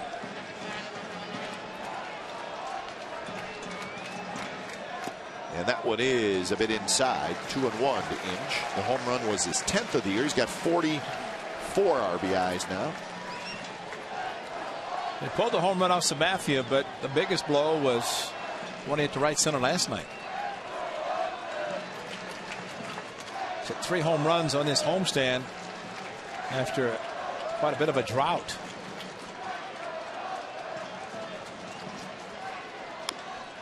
That one hit off the foot of Inge, and it rolls right up the third base line to Cespedes. That's a big one last night. The A's and Yankees tied at 1. This coming in the 8th inning. Hughes just admitted that wasn't a location that he particularly liked, and Brandon Inge liked it.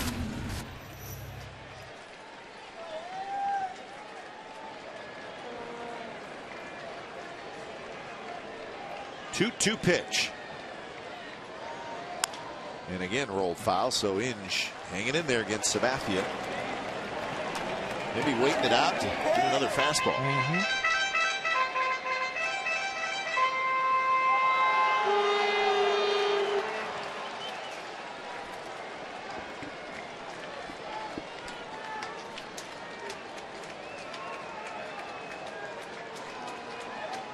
See where Stewart sets up inside, and the fastball is inside. Check swing.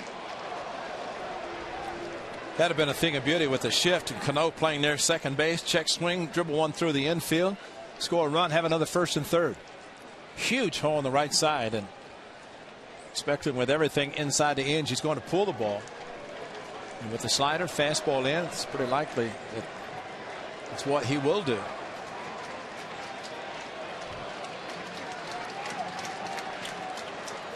And Inge again out front. So now Stewart and Sabathia are going to talk it over. It was another slider. Yeah.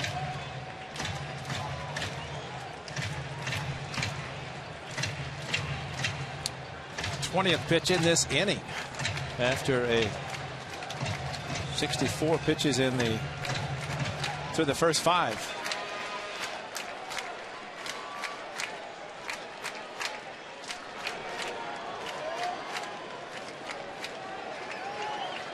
Cespedes at third, Carter at first, and the pitch is bounced slowly towards short. That little juggle by Nix, and that's going to help the A's get a run. Cespedes scores, Inge beats it out. So to be a fielder's choice and an RBI, and it's 4-3. Well, Robbie Cano almost made an impossible turn and got a double play, but you play the infield back looking for a ground ball. They get the double play ground ball. Hesitation right there, just enough. And Cano tried to throw it flat-footed. He did. And gave a little bit extra time for Cespedes. Really did not interfere at all with the turn by Cano. Got out of the way. Ty Waller, A's first base coach and umpire, made the right call. Nice hustle by Brandon Inge and a big mistake by Nix. And now Inge is going to be picked off, and they're going to apply the tag. That's Nix. So that's how the inning ends. But the A's get a run, give Inge another RBI. So we're moving to the 7th, 4-3.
Win cash and prizes daily through September 3rd.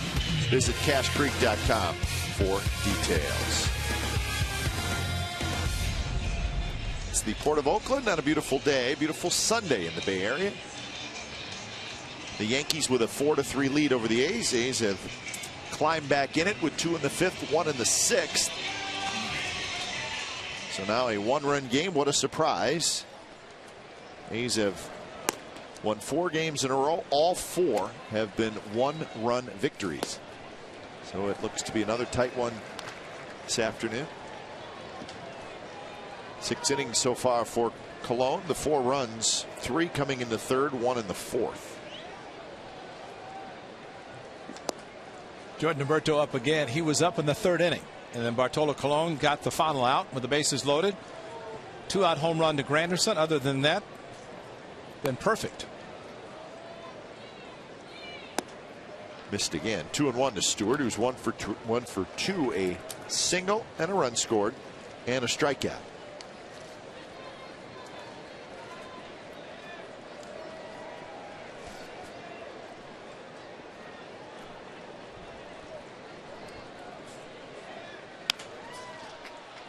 Hicks to his left, and he throws out Stewart for out number 1.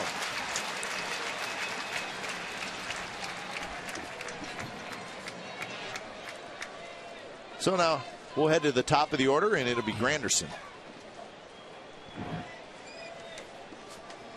So the A's going for the sweep here. We mentioned that the Blue Jays swept the Red Sox. The Tigers swept the White Sox. So a big series in Detroit this weekend, and Jim Leyland's ball club is starting to get hot. Carter on the backhand. He'll take it himself. Steps in the bag, and that's out number 2.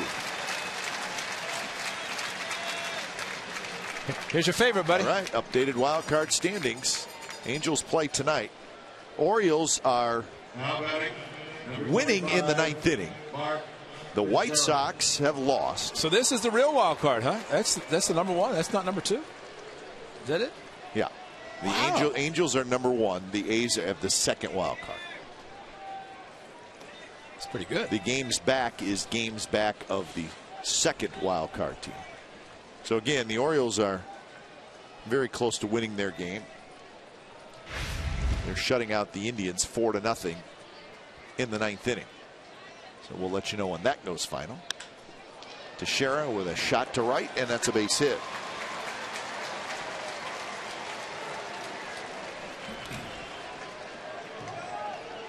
So Teixeira is 2 for 4. So the Tigers have won 5 in a row. The White Sox have lost 5 in a row. So that is the situation now in the AL Central. To the bullpen for the Athletics. When it's time for a change, think Speedy Oil Change and Tune-Up, your oil change tune-up and SPOD experts.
Sportsnet California is brought to you by Chevrolet and their award-winning cars, trucks, and crossovers. And by Jack in the Box. Get the all-American Jack Combo at Jack in the Box. It's a no-nonsense burger with fries and a drink for only $4.99 plus tax at participating stores.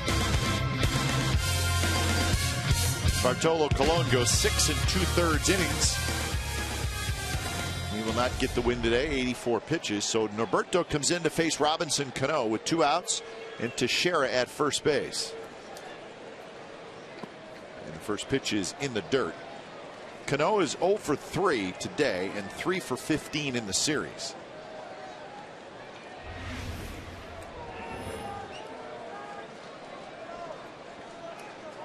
Two and 1 with a 3.34 ERA. A lot of lefties in the A's bullpen, all of them getting a lot of work. And Norberto jumping in there now with a good fastball and slider.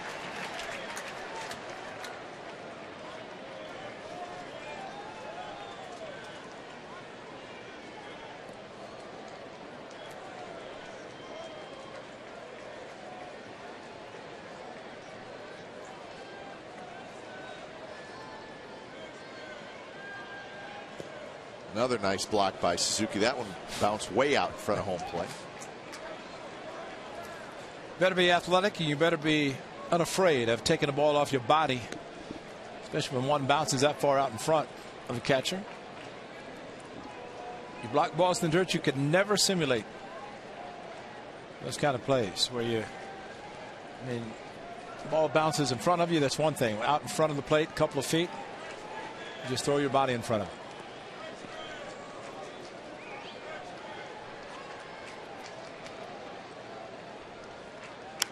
Cano fouls it left side, well above us. So the count is even at 2-2. This is the first appearance in this series for Norberto. Having trouble with the landing ground. It's got CC Sabathia, Bartolo Colon, lefty righty. See the discoloration right there. And he's trying to dig it to smooth it out because that's where his front foot, the right foot, lands. Sometimes when a pitcher on the other side is creating a hole, you're trying to avoid it. Might as well smooth it out, get a shovel. Cano bounces one, and it's going to get through. Actually knocked down by Hicks, but it got past Inge. So it's going to be a hit for Cano. Inge just couldn't get it. Hicks, even if he would have fielded it. That's front foot slipped a little bit, did not really grab with the spikes. Inge, nice dive, but you're right, nobody was going to be able to get the runner. Teixeira. Bob Melvin wanted Norberto. He knew who was in the on deck circle, and Rodriguez. He's trying to get the lefty, and Cano with the Ibanez and Xavi following him, but this is the big batter now. And the first pitch is low to Rodriguez, who had a 2-run double in the third. He has also struck out twice.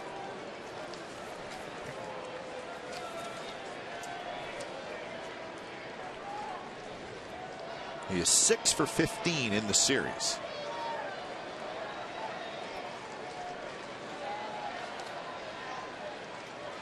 Swing and a miss. Good fastball from Norberto. He's got a good one if he can harness it. Right over the top and excellent velocity.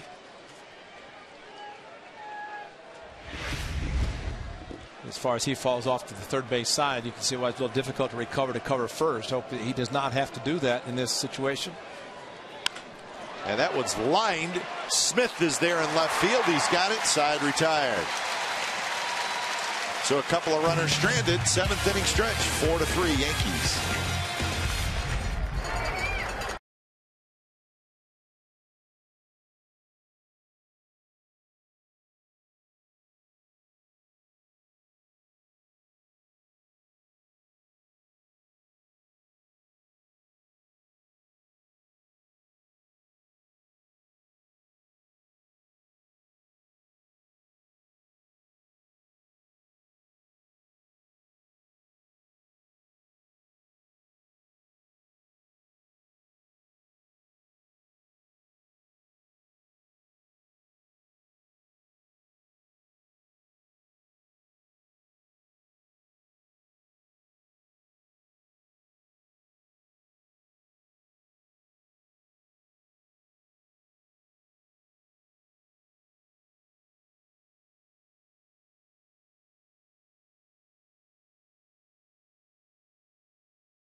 Is brought to you by Roaring Camp Railroads, proud to welcome Thomas the Tank Engine and friends.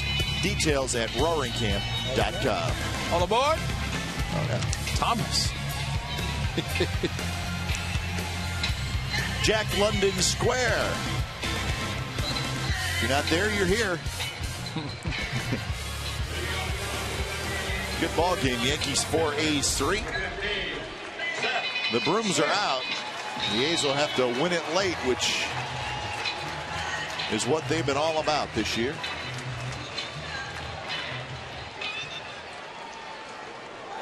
So Smith to lead it off. Sabathia back out there.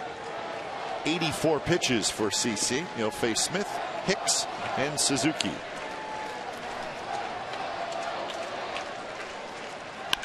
And the first pitch is drilled to right, and that's a base hit.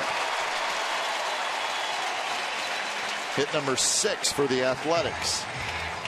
The two lefties in the lineup against CC Sabathia. Reddick with a double and a walk, and now Seth Smith a solid base hit on the 92-mile-an-hour fastball. And that's one of those, they call it the ambush. Tried to sneak a fastball by for first pitch strike and didn't work. Exmo, the pitch, the leg kick, the foot down, and a solid swing on an elevated fastball by Seth Smith. A solid swing.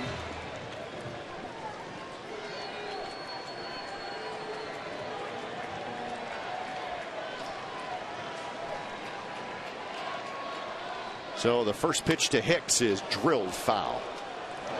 Ray, we were talking about those wild card standings. We said the Orioles are wrapping it up in Cleveland. They had a 4-0 lead going to the bottom of the ninth. The Indians have scored 3 times, and they have the tying run aboard with 2 outs. So the Tribe making a valiant comeback, and the Orioles trying to hold them off. Both those teams part of that wild card picture.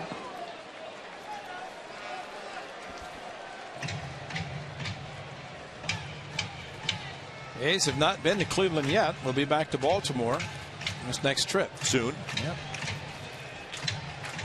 0-2 to Hicks with Suzuki waiting.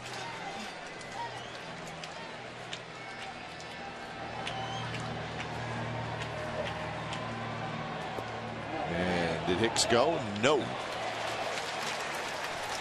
I didn't think there's any question about that, although a quick appeal by Stewart, but Brandon Hicks trying to avoid third strikeout. Very strong. Head of the bat went a little bit far, but not enough.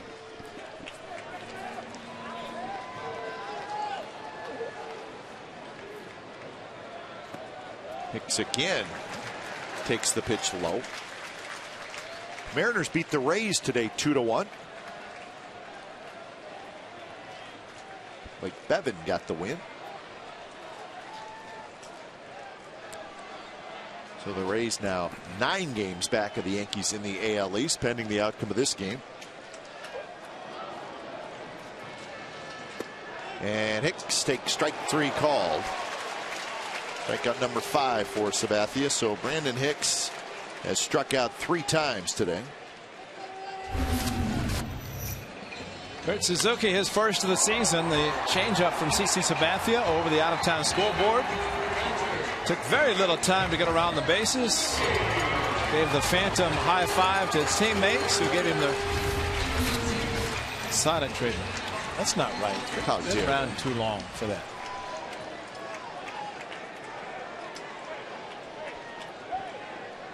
Hit another one, don't shake anybody's hand. Just run past everybody. Kurt tries to bunt, and he actually got a little piece of it, so it's a strike. 0-1. Epley again up in the Yankees bullpen. Hit a home run, you're going to fool everybody trying to drag a bunt for a base hit. Get the go-ahead run in scoring position.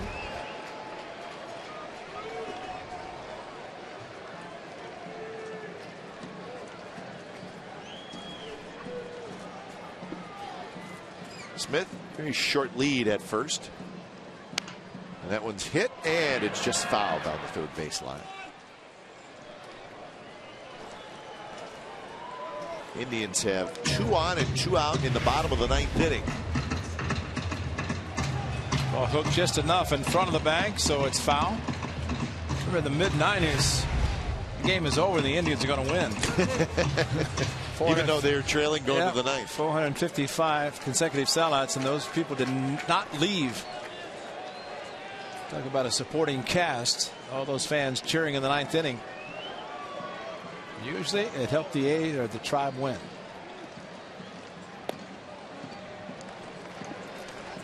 1-2 now to Suzuki.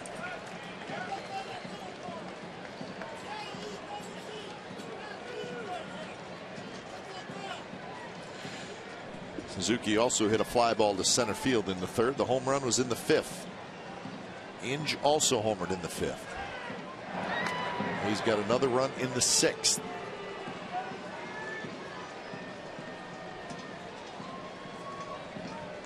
Robertson joins Epley, a couple of right-handers in that Yankee bullpen. The A's bullpen is quiet.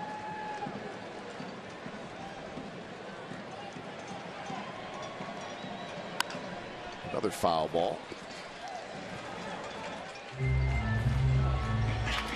Of course, the Yankees closer is Rafael Soriano, and we have not seen him in this series. That's always a good sign.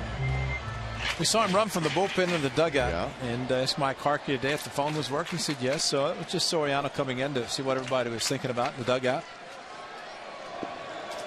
As we always said about the great Mariano Rivera, stay right there and enjoy the day.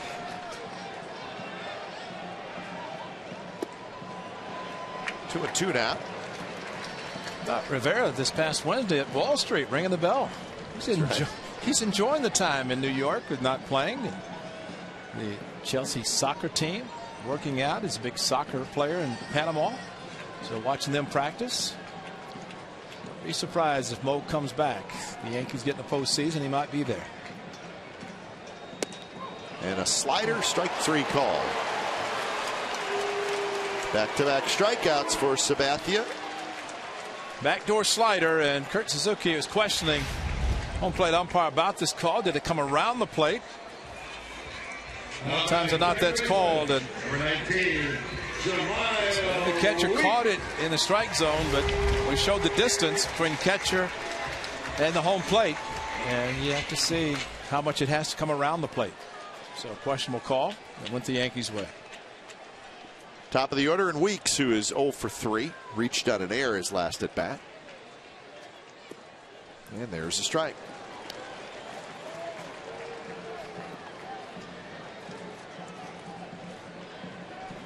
Weeks is 2 for 14 in this series.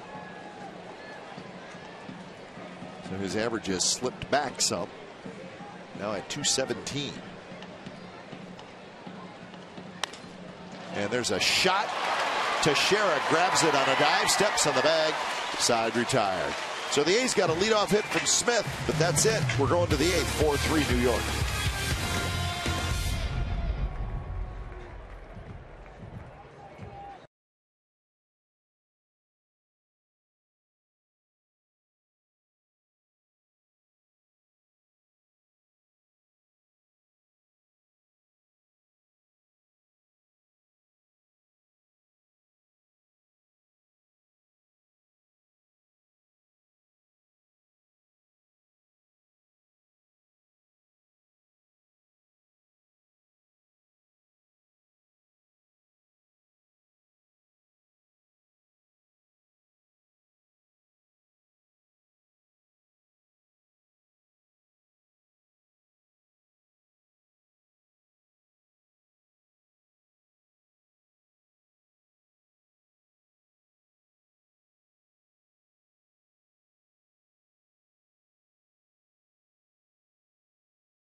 The Oakland Athletics and may not be reproduced or retransmitted in any form, and the accounts and descriptions of this game may not be disseminated without the express written consent of Athletics Investment Group, LLC.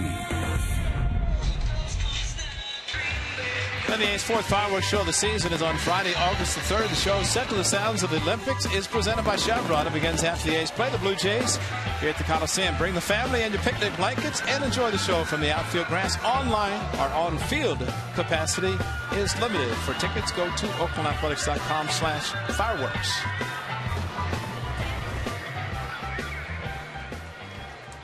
Top of the 8th inning, and Norberto will face Ibanez, Chavez, and Nix, with a right-hander warming up in the bullpen. Scribner.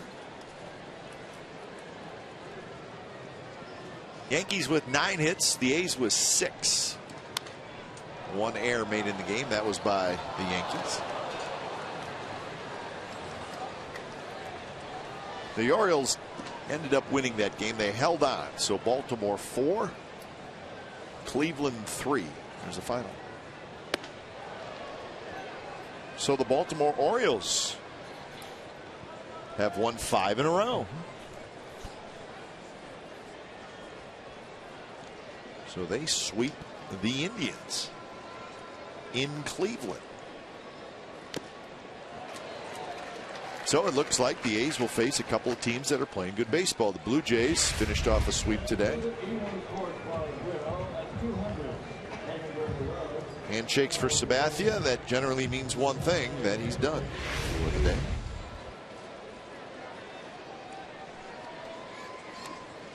Banya's just barely got a piece of it.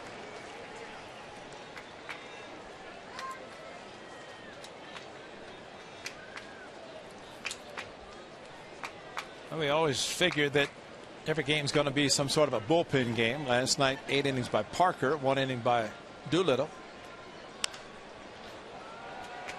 Brandon Inge is right there, and his throw is a bit wide, but Carter, all 6'5" of him, keeps his foot on the bag. Well, it also, your bullpen is important when you're behind in a game as well. Now batting, number 12. Well, outside, and Ibanez this time could not find the hole as he did in the first at bat off of Cologne, where he singled to left field. Bob Melvin last night, when he brought in Doolittle in the 9th inning, set up perfectly because the lefty righty situation, knew who was going to be batting. Because A-Rod started with a single, but then he got Cano, Teixeira, ultimately Andrew Jones, Scribner. Night before, 1 pitch, getting A-Rod to fly out to right field. Everybody seems to be contributing. You're right, Cut. Bullpen, very, very important, especially when you're down, trying to keep it. In this case, a 1-run deficit. A's have, as you know, the best team ERA in the American League. Their bullpen has the best ERA. And their starters have the best ERA. So obviously, if you combine that, you're going to lead the American League in team ERA. And that's exactly what the A's are doing. By a wide margin. 3.38 coming into today.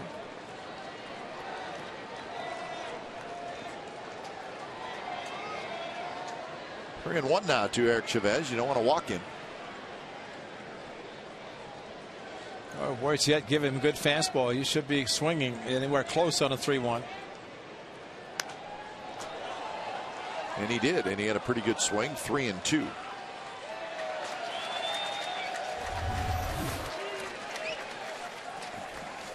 Three runs, 1 walk, 6 strikeouts for Sabathia, 98 pitches. So he didn't get to the 100 pitch mark. Swing and a miss. Good fastball. Navarro pumps it past Chavez, and that's out number 2. Got a good fastball. Use it. The 3-1 was the important one. Might have been out of the strike zone. 3-2 came right back with a good heater. About belt high. Now batting, number 17, Jason Nix. So here's Jason Nix. This change to a new pitcher stops because of Nix, the right-hander, but Wayne Wise, the on-deck circle. And first pitch swinging. Carter will take it himself, and Navarro has a 3-up, 3-down inning, and we are going to the bottom of the 8th. Yankees 4, A's 3.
way.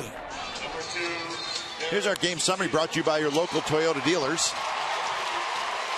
Alex Rodriguez with a bases-loaded double. It was 4-0 Yankees, but the A's, what a surprise. They start the comeback. A home run by Inge, then a home run by Suzuki, both in the 5th inning, both solo shots. It was 4-2. A's would get another run in the 6th inning, but not before the silent treatment for Kurt Suzuki. His first home run in 78 games. 4-9-1 for New York, 3-6-0 for the A's. Both the starters are gone. And the Yankees have a home run. It was by Curtis Granderson. So when it's time for change, think Speedy Oil Change and Tune-Up, your oil change tune-up and smog experts. Here's David Robertson. Hard-throwing right-hander. Lots of strikeouts. But a fastball that results in a lot of strikeouts. Talking to Chili Davis yesterday about Hughes as Derek Jeter takes over at shortstop. But I asked Chili why so many strikeouts and a fastball seems to be straight. And he says that's a problem. Guys look for movement that Hughes doesn't have. It is a straight fastball. But it's sneaky, gets on the hitters quickly. Maybe after seeing him already in this series, it will help them in facing him. And it's the 8th inning. Coco Crisp is going to pinch hit for Johnny Gomes. So Bob Melvin putting a leadoff hitter up there. Try to get things going. He's down by a run.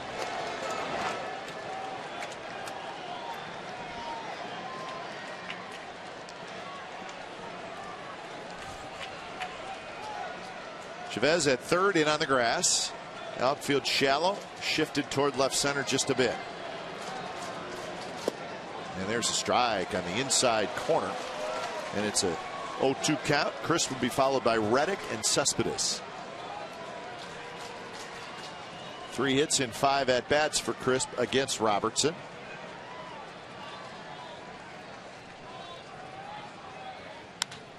And that one's drilled to right center, and that'll be a base hit.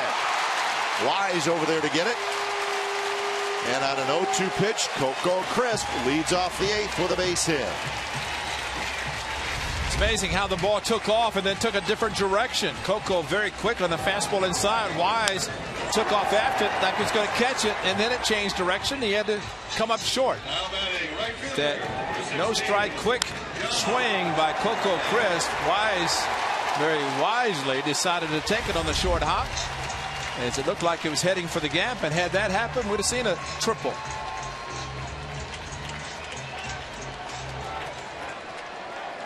Rowdy Reddick. Coco with a good lead. Remember, Stewart throws very well. He's got a quick release behind the plate.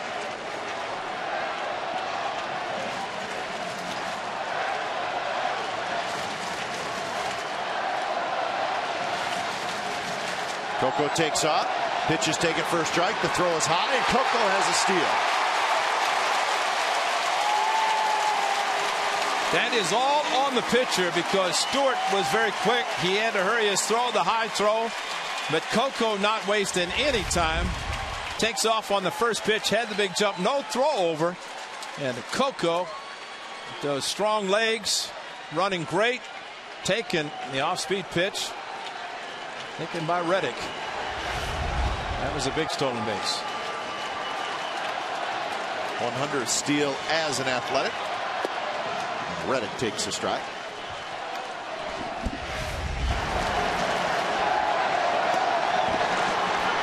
Great job. He get 7 innings off. He's going to get the whole day off and tomorrow also, but works out perfectly as a leadoff hitter, as a pinch hitter in this 8th inning.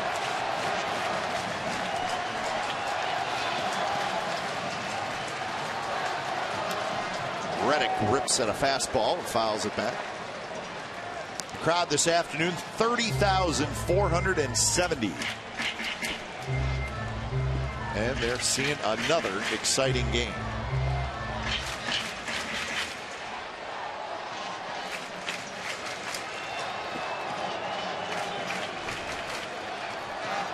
Cespedes will be next. 0-2 pitch is a fastball way outside. Or the Rangers and the Angels will play the night game tonight. That'll be the rubber game of that big series. Harrison and Heron.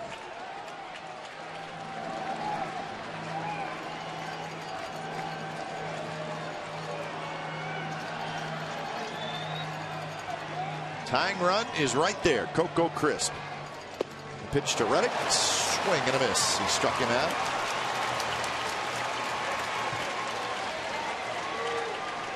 It's a big out. Josh, you're trying to pull the ball to advance Coco. Fastball down the middle. One that at least Reddick usually makes contact, some sort of contact. Right under. This ball went right over his back.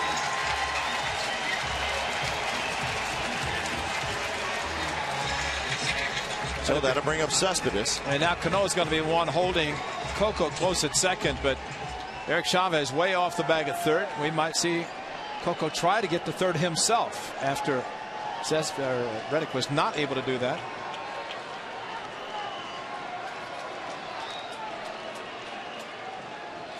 First pitch to Cespedes, fastball, looked like a little cut on it, caught the inside corner. He played for the Yankees. You're in the bullpen with Mariano Rivera. I think it's logical that you'd learn to cut fastball, or at least something's wrong if you don't throw it. And try to get Mo to teach you the cutter.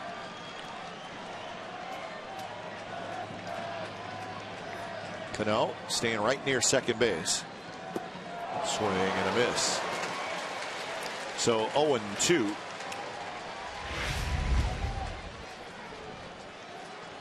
First pitch fastball taken, then a curveball out of the strike zone. Swing and a miss.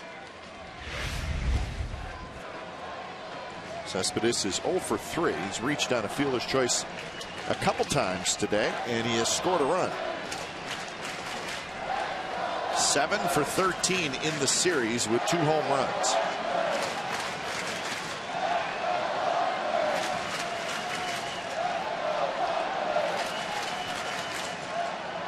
And he lays off that pitch. Remember at the beginning of the year, and I've talked about this recently, Cespedes was on pace for 200 strikeout season early on, but now you look at it, 51 strikeouts and 232 at bats. That's really not that much. No, it's not.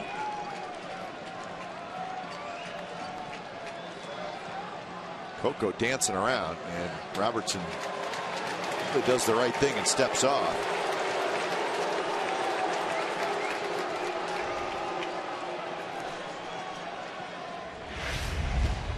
Coco might have been thinking, be curious to know what Cano mentioned to Robertson as he came in to talk to him. Maybe to forget about him, worry about the hitter. 1-2 pitch, fastball, swing and a miss. 91 miles an hour, but again, a little movement.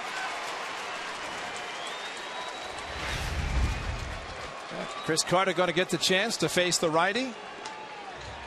Now that ball is cutting a lot. Yeah. Now batting, first baseman, 22, Chris. So here's Carter. Brandon Moss had pinched hit for Carter. Might have been an intentional walk to face Ange. And we've seen Chris Carter now face righty. See if he can do the same against Robertson.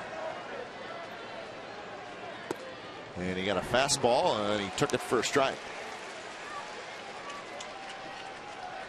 So far, this is a carbon copy of the 9th inning. Doolittle against the Yankees. Leadoff single, stolen base, then 3 strikeouts. Robertson is single, stolen base. He struck out 2 power hitters.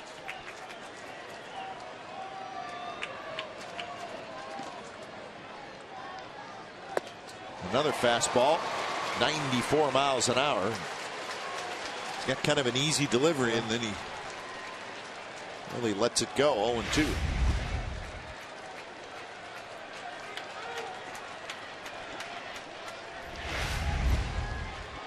So Coco Crisp led off the inning with a single, stolen base, and he's still at second base. Yeah, that one, little jam shot, hit foul. Well, it seems like Robertson He likes his fastball right now.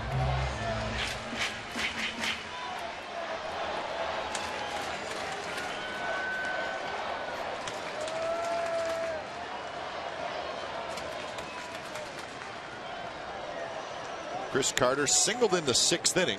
He has also grounded out and hit a fly ball to left field. Behind in the count, 0-2. And that one is a slider in the dirt. No swing. That's a pitch you have to be careful. And fortunately, Chris Carter was able to hold up his swing because you figure Robertson's eventually going to throw one. After a couple of fastballs by him, and Carter, strong swing, body forward, bat though, good job of keeping it back.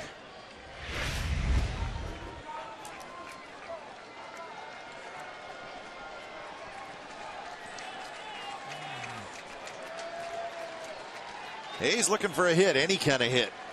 Tie up this ball game. And that one runs down and in. Probably not where Robertson wanted it. Scribner and Balfour throwing.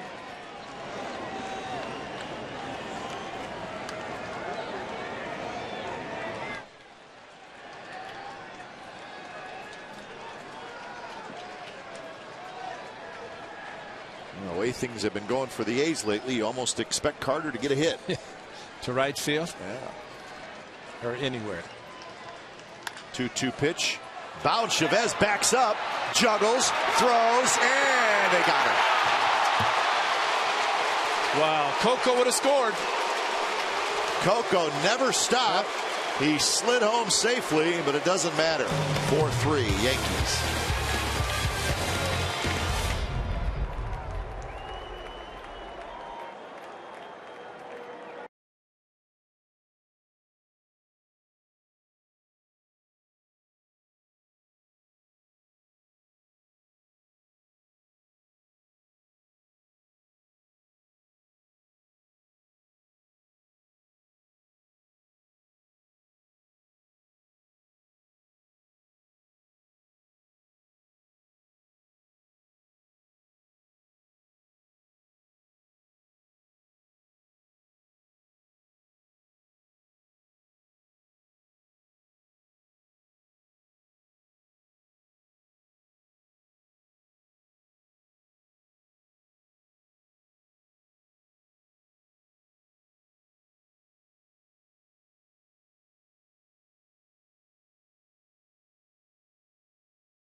Ninth inning.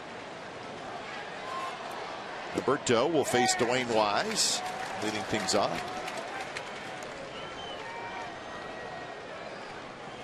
Scribner is in the bullpen.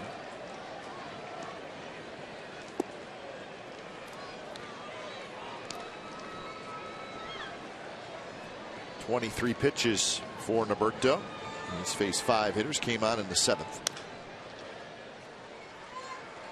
So bang bang play at first, but I think the umpire got it right. Oh, well, Xavi back up, and remember we talked about the first player to use the ground, throw the ball down instead of trying to airmail it, and he did. To share with a nice stretch, Carter getting by half a step. All the while, perfectly described, is that Coco Crisp never stopped, which smart play for Coco to keep running.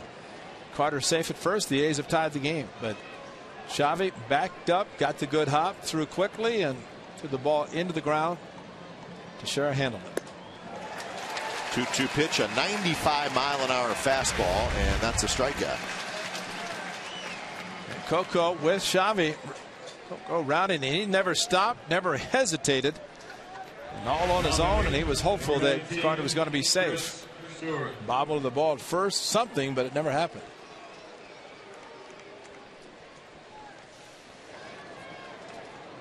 So here's Stewart, the 9th place hitter.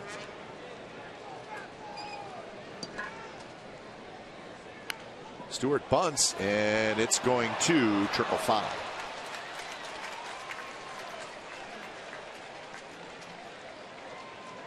So Stewart will head back to home plate, pick up his bat.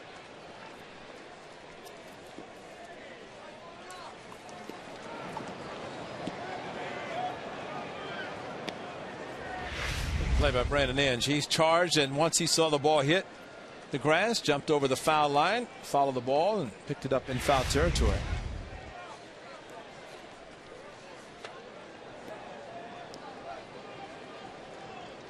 Stewart singled and scored in the 3rd, struck out in the 4th, grounded out in the 7th, and now he's behind in the count 0-2. Norberto gave up a single to Cano. That was the first batter he faced. Since then, he's retired 5 in a row with a couple of strikeouts.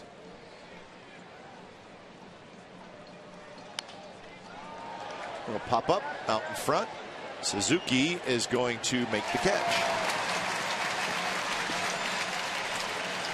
So 2 outs here in the top of the 9th. Let's check out our Chevron pitching matchup for Tuesday's game in Toronto. Travis Blackley, Brett Cecil. It's a pair of left-handers. 4 o'clock will come your way right here on Comcast Sportsnet California. So 3 games in Toronto, 3 games in Baltimore, and then, as Ray mentioned, the good homestand after that. Rays, Jays, Angels, 10-game homestand. So these are heading back out on the road. Bring your passport. Set it right next to the one thing that you just cannot live without, like your cell phone, so you don't forget. Steve Vucinich has plastered signs throughout the clubhouse, bold letter, about a 30 font. The door that you come in and out of. Carry your passport. Don't put it in your luggage. Carry it with you. Fastball up and in, leaning out just a little bit, then pulled back. Almost got him on the right shoulder. 3-0, 2 out. Granderson, home run hitter. He has one today, which turns out to be the biggest run right now. See if he swings 3-0. There's a strike. Soriano loose in the bullpen. For the A's, it'll be Inge, Smith, and Hicks in the bottom of the 9th. 3-2.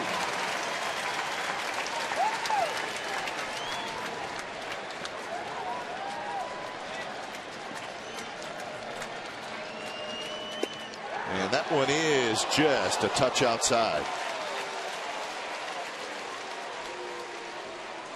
So 2-out walk. It'll get Teixeira to the plate. We got in-depth sports news for the Bay Area fan. Go deep with Sportsnet Central, brought to you by AT&T Uverse. It's coming up this evening at 6 p.m. and it's over on Comcast Sportsnet Bay Area. Highlights from this game: A's and Yankees. Final round of the British Open. Pretty good finish. A familiar name wins it. And the Joe Paterno statue removed. Mindy Bach and John Henry Smith will host.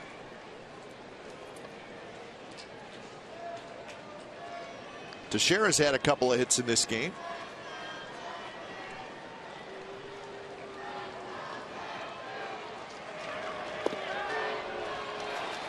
Teixeira, a stronger hitter from the left side. There's Melvin. Staff knows the splits, hitting left-handed versus right-handed. But a power hitter regardless of the side he's on.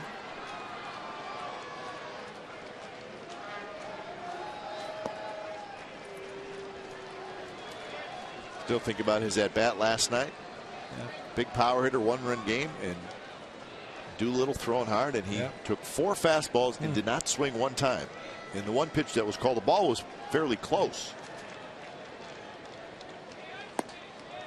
And boy, you just do not see a good power hitter do that very often.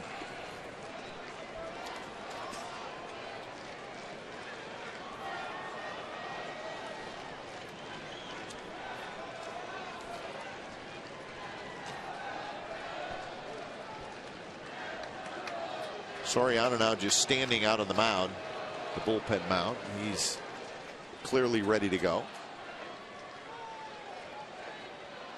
Yankees will fly to Seattle after the game, and they will open up a 3-game series against the Mariners on Monday.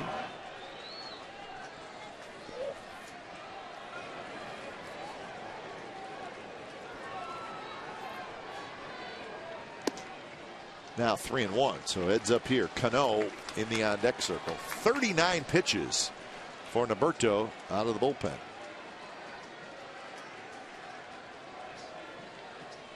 Taking a little extra time because he knows 3-0 to Granderson, got him to 3-2 and walked him. Now 3-1 to another power hitter, this one from the right side.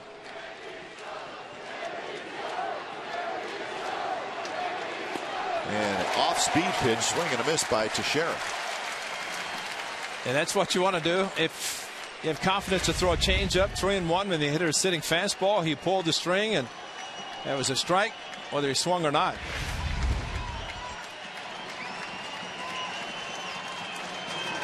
And he swung at a pitch in the dirt. Norberto gets the strikeout.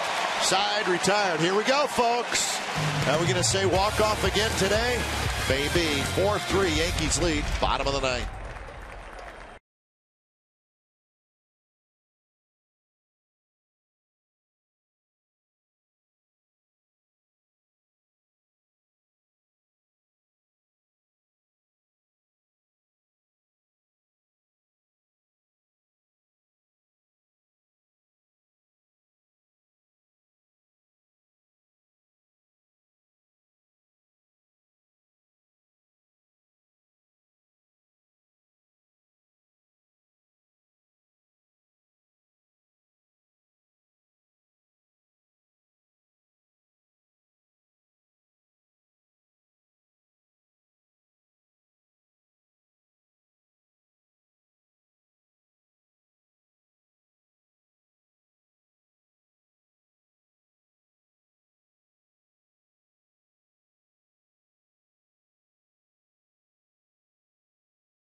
Time now for the AT&T Uverse Reverse Replay. Kurt Suzuki, 78 games. Forget it.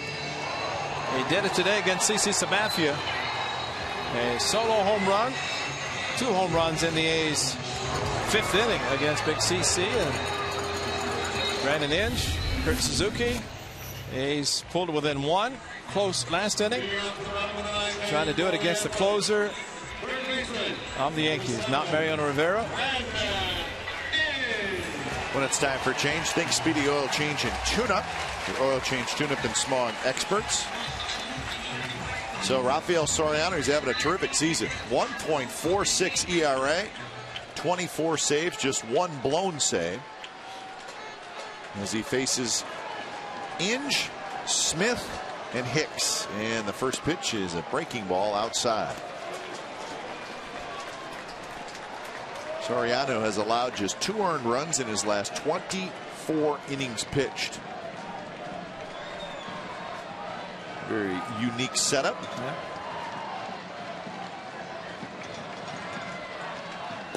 Another breaking ball. This one is a strike.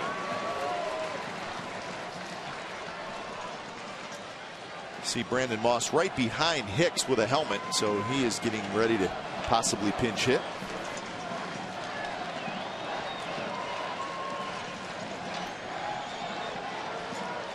Another breaking ball, and that one's called a strike. Could have been outside. 1-2.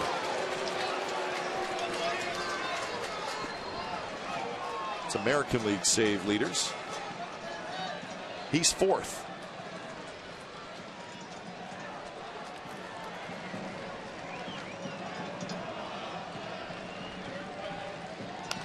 One-two pitch and another breaking ball. I don't remember him throwing that many. He has not pitched since Tuesday. We had Wednesday and then did not pitch on Wednesday, and then of course has not pitched in this series. So 4 days off, but a tight save situation today. And this one's lofted. Left field line. Jeter fighting the sun, and Jeter makes the catch. All breaking balls. Did not want to challenge him with a fastball.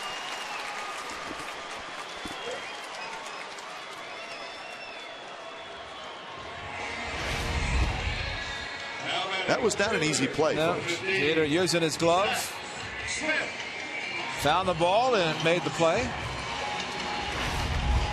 He gave a wow as he was walking back to his position. So 1 out, and here's Seth Smith.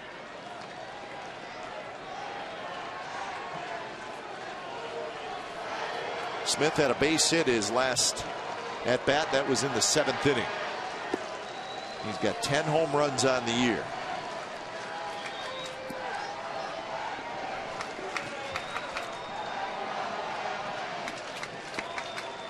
He has also hit a fly ball to left field and a fly ball to center field.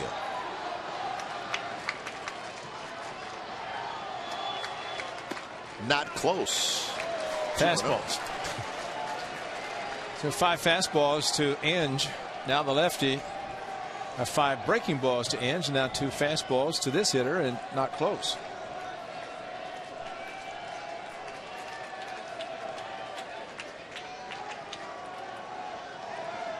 Outfield straightaway and very deep. And a 2-0 breaking ball, and a good take by Smith. 3-0.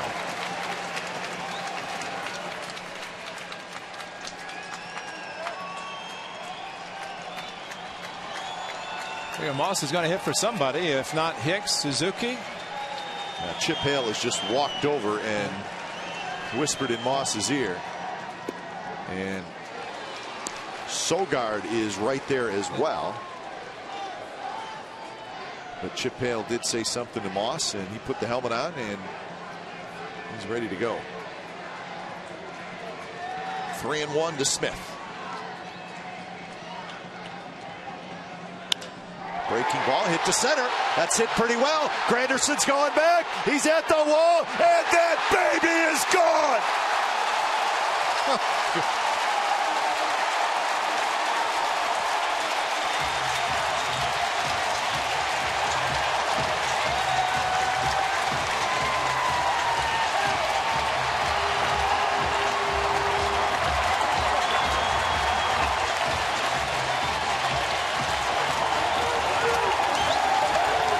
Shouldn't be surprised. Hyundai Sunday, Seth Smith. That's the 3rd time, okay? But shouldn't be surprised about them. And it's going to be Sogard hitting and not Brandon Moss. So now they make the announcement. But meanwhile, Seth Smith straightaway Sunday, or straightaway center on Hyundai Sunday for Seth Smith. Fell behind, 3-0, 3-1, straightaway center, and thankfully it's a beautiful afternoon where the ball is carrying quite well. So we're tied at 4.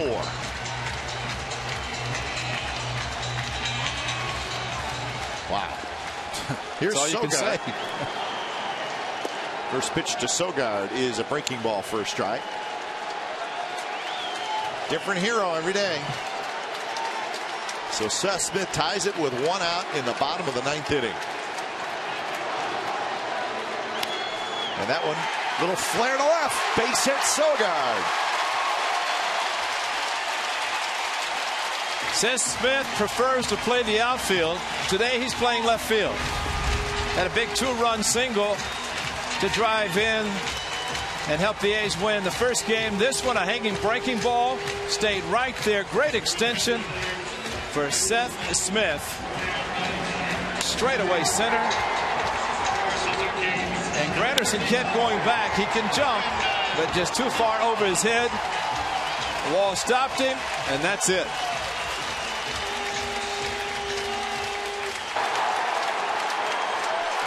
There you go. So Moss is now going to hit for Suzuki with Sogard, the winning run at first base, and the first pitch is a strike. So Sogard hit for Hicks, got a base hit. Moss now hitting for Suzuki. Okay, on a team that in the past have not seen a lot of home runs. 3 home runs today have helped the A's get back into this. 2 in 1 inning and 1 to tie it. CC Sabathia will not get his 11th win.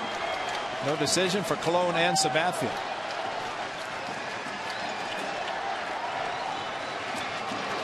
Sogard with a very good lead, and the pitch is low.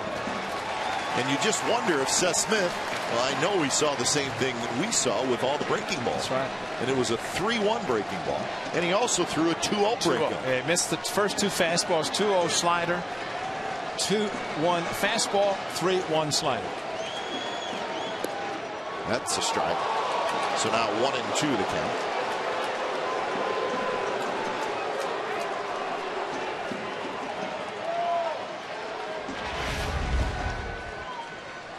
That's just called with the height, and maybe not. If it was, that was the call.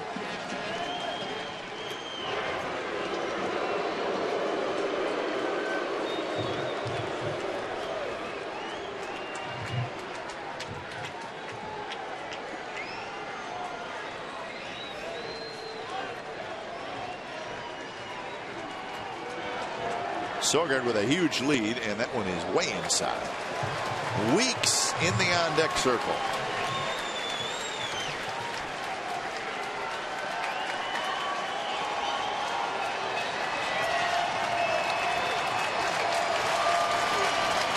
That's a great event by Johnny Gomes on Friday in the 9th inning that helped the A's put a runner in scoring position. And that's going to be a swing as Moss could not hold up. Wally Bell rings him up, so that's the second out. Fastball away, just too anxious. Second baseman, number 19. So here's Weeks. He'll try to win it. Sogard has good speed at first. Jamal Weeks is 0 for 4 today. He's 2 for 15 in the series. Outfield is fairly deep and shifted toward left center. If Weeks hits a ball into the gap in right center, this game is going to be over.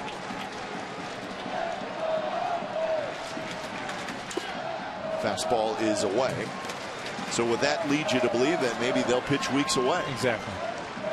And the way Ibanez shading close to the line is like a left-handed, right-handed pull hitter.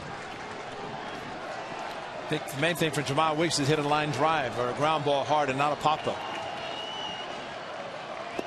Away again, 2-0.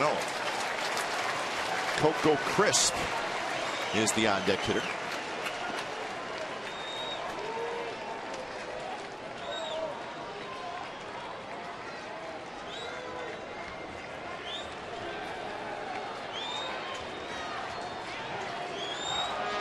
So 2-0 count to Weeks. And that one on the outside corner for a strike. Seth Smith with a 1-out solo home run to straightaway center field has tied this game at 4 in the bottom of the 9th inning.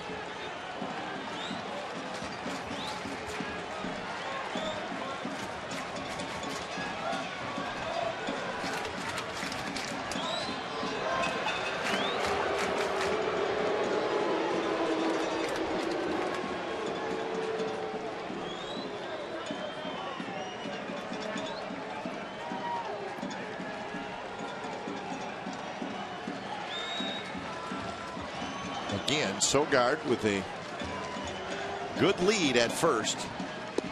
And again, a strike on the outside corner, 2-2. Grant Balfour. He's don't win this thing. Looks like he's going to pitch the 10th.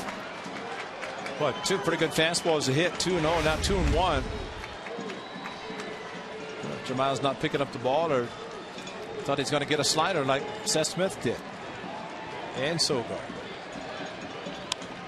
Little pop-up, foul territory. Chavez is not going to get it. It drops right into the A's dugout.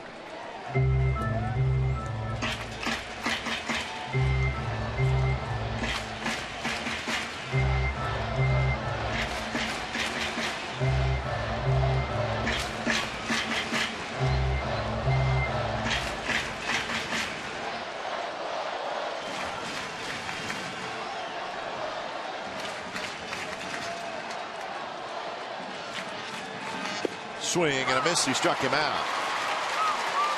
So Seth Smith ties it in the bottom of the 9th. So we're going to go to extra innings. Shot to center field. 9 innings. We still don't have a winner. 4-4 game as we head to the 10th.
In the West Side Club of the Coliseum. Items include autographed baseballs and jerseys, game used helmets, bats, jerseys, and bases, lineup cards, and more. All items are authenticated under the MLB Authentication Program. A portion of the proceeds will benefit the Oakland A's Community Fund.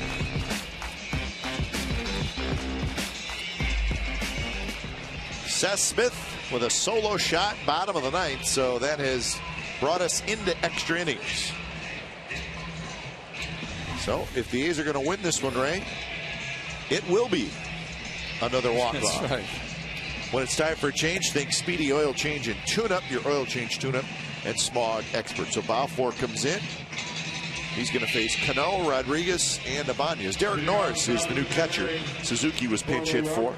And Eric Sogard is now at short. Last night it was between Balfour and Doolittle to come in to pitch the 9th inning. And Bob Melvin decided to go with Doolittle and did a great job. His first major league save.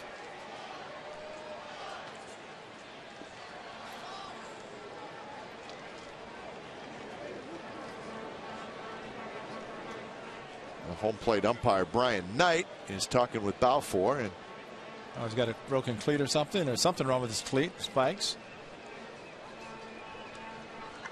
Have to run up and get a new shoe. Better a new shoe than an old shoe. Chip Hill's the retriever. Chip can do it all. Absolutely. It's number one to do whatever's necessary. But last night, Doolittle did come in. Balfour was loosening up. Cook had pitched 3 consecutive games, so he was not going to play in the game. Cook got up along with Balfour, but it's Balfour. A lot of times the closer will come in to pitch the top of the inning. No save possibility in an extra inning game. But Bob Melvin opting to go with Balfour, who has pitched well, whether it be the 8th or in this case the 10th. Balfour came off the mound and looked at Cano and said, "Hey, sorry, I got a bad spike, bad Nothing I can do." And no, can't do anything. Doolittle did come in and gave up a hit to Alex Rodriguez. He stole second, and then he proceeded to strike out Cano, strike out Teixeira, and on a 3-2 fastball, Andrew Jones. Just like he did in his major league debut, he struck out the side, only this time he had the tying run at second, but got 3 big strikeouts. Little confidence booster. Not that he needed a confidence booster, but certainly not going to hurt. And Balfour is now fixed up and ready to go.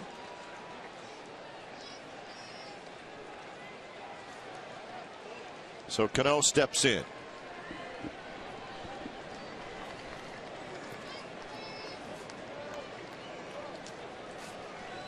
Now, all the time that he was waiting for his shoe, he wasn't throwing.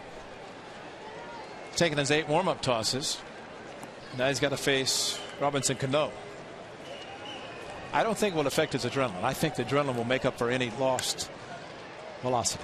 Sogard slips and then throws wide, and Cano's aboard. That's a little jam shot. Yep. And you got to be worried about a funky hop too, and I think it did take a little bit of a weird hop. It was a cue shot, had to reach back, and he tripped right there as he started to make the initial throw, could not, and then Carter coming off the bag. I think reaching back the way he had to. So it's a hit for Cano. He's 2 for 5, and here's Rodriguez.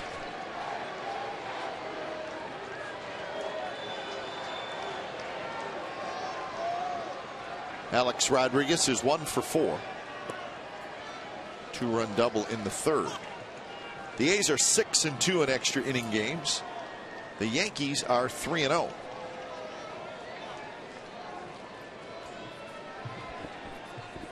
Those numbers favor Grant Balfour. Like you mentioned about Johnny Gomes against the Yankees, same for Balfour against New York when he was with Tampa Bay.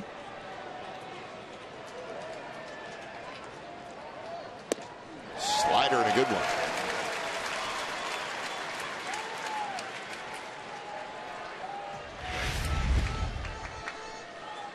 It was a good one, and after missing with the first pitch fastball, came back with a very good slider.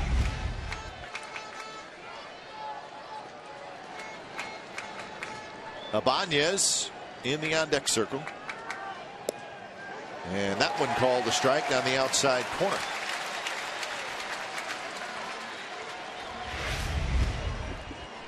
Perfectly thrown. Just enough of a break off the plate, or right on the plate, according to Brian Knight.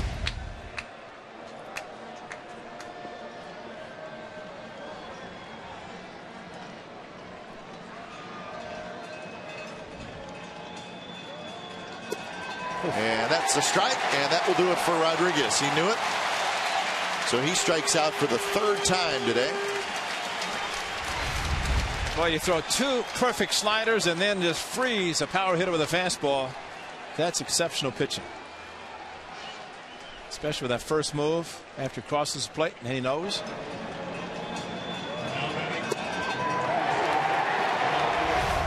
I think Grant Balfour is a reliever that when he gets in the bullpen, they say, get ready. 2 pitches, I'm ready. I mean, he's fired up all the time. Ibanez is 1 for 4. Swing and a miss. Let's not forget Jordan Alberto. 2 1/3 innings, 1 hit, no runs, 1 walk, 3 strikeouts. Good curveball from Balfour after the sliders to A-Rod. Comes back to the lefty throwing a curveball. Got to think about Alberto, whether lefties or righties, and Bob Melvin confident to leave him in to go through the order. Faced 9 batters.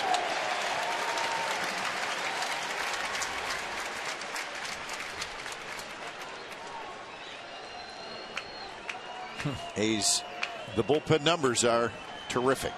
It's unbelievable. Takes a lot of pressure off the starting staff, knowing that the strong bullpen is there. Every one of the starters recognizes what they can do. Line towards center. Cespedes catches it around the knees. So Ibanez hit it well, but that's out number 2. Circle the wagons. Right at him and knuckling a little bit, but Cespedes able to handle it. Coco came in, but he's the DH.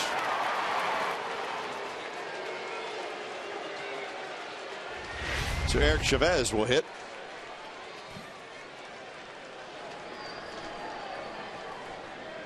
David Phelps, the right-hander, is throwing out in the Yankees bullpen.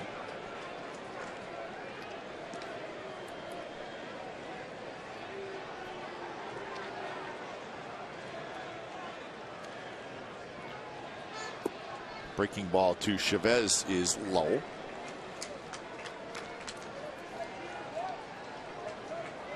Only game going on now in the big leagues.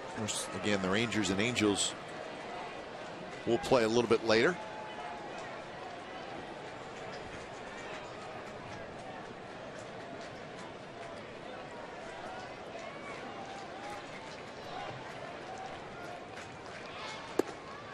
So Rangers again dealing with some pitching issues. Oswalt supposed to pitch tomorrow night, scratched, stiff back. And that's been an issue for him for quite a while now. His back.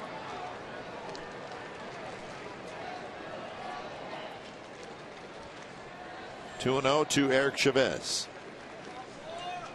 Jeter is in the on-deck circle. And there's a line drive center field, and that's a base hit. Cano will stop at second, and now Jeter's going to hit with the go-ahead run at second base. So that will get this crowd into it even more than it already is. Now Balfour got in a position where he had to throw Xavi a fastball, and Eric, as we have seen, very good fastball hitter, especially in a 2-0 count where he can look for it and get it.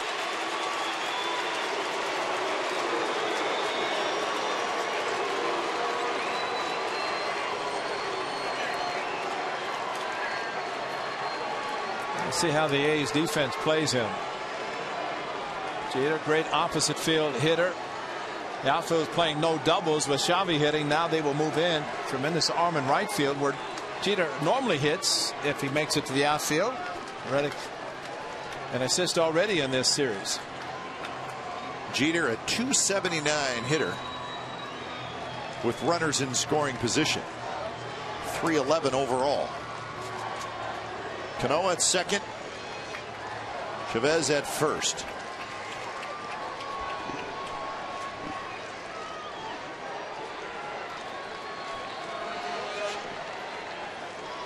So the first at bat for Derek Jeter.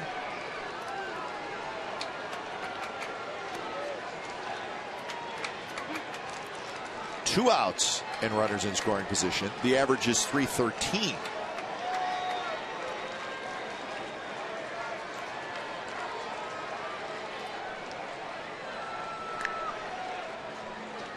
So Balfour's ready. So is Jeter. The first pitch is a fastball that's just a bit high.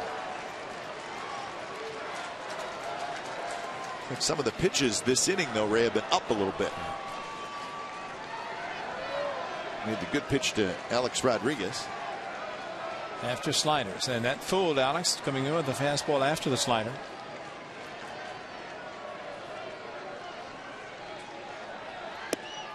Breaking ball for a strike.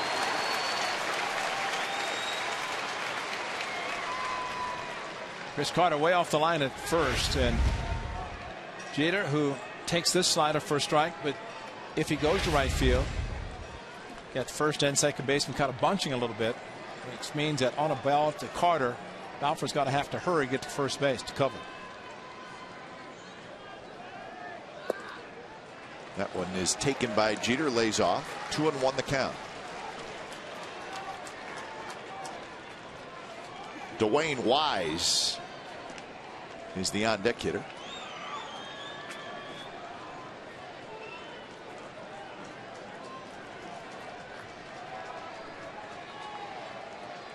Cano has good speed at second. He is not being held. Jeter goes after the breaking ball and rolls it foul. So now the count is 2-2.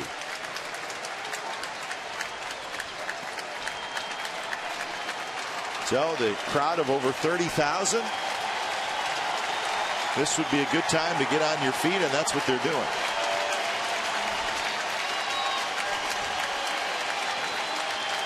Outfield is shallow. They want a shot at Cano on a hard hit base hit. Make it easy. Strike him out. Check swing on a high fastball.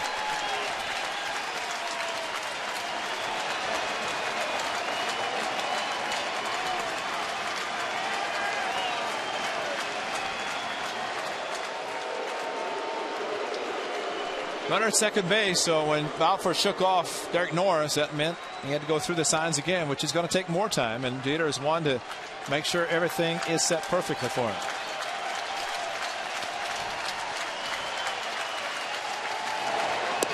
And that one, strike three called on the outside corner. Jeter took it, and the Yankees strand a pair, and we're going to the bottom of the 10th inning. Coco's going to lead it off. We're tied at 4.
Struck out looking on perfectly thrown fastball right there. He didn't like it. He complained to Brian Knight, but this pitch, plenty of the plate, had the height, and it was a perfectly thrown fastball. He got Alex Rodriguez, throws in with a fastball. Well, the shot overhead showed you it was almost right down the heart of the plate. And you see now, that? I think he set up inside and he moved a little bit to catch it, but it was still a strike. No question a strike. When it's time for a change, think Speedy Oil Change and Tune-Up, your oil change, tune-up, and smog experts. David Phelps comes in. Phelps pitched in game 1 of this series, 2 1/3 innings, and he was very impressive. 4 strikeouts, no hits. It's kind of the long reliever for the Yankees.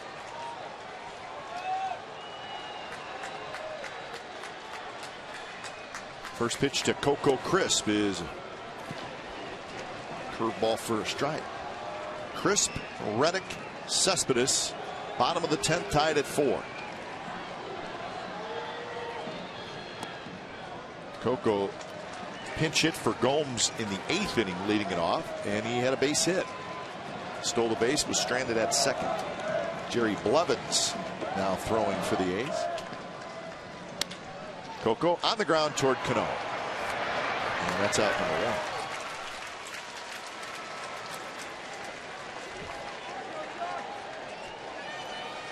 So Reddick will stride to the plate. Reddick a double in the first, a strikeout in the 4th, a walk in the 6th, a strikeout in the 8th.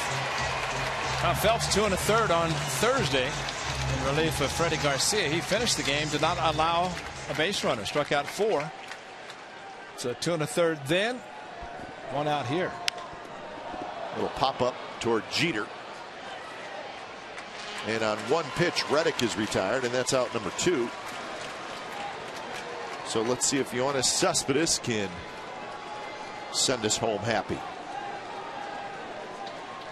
Now batting, center fielder, number 52, Yoenis Cespedes. Cespedes is 0 for 4.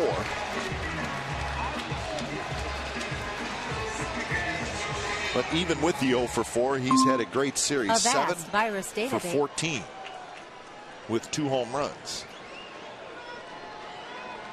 He did score a run in the 6th after reaching on a fielder's choice.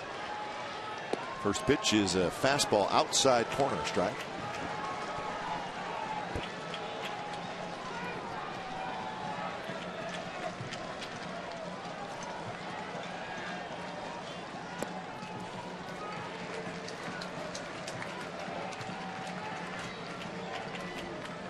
They talked about Phelps and Yankees talking about getting him back, and he has done a very good job for the Yankees out of the bullpen. You can see why, what he did Thursday, and he's trying to get him an extra innings today.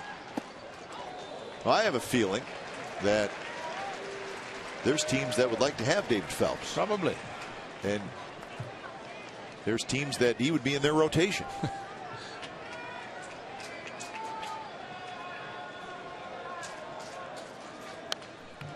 Cespedes got a fastball out over the plate, and he fouled it back.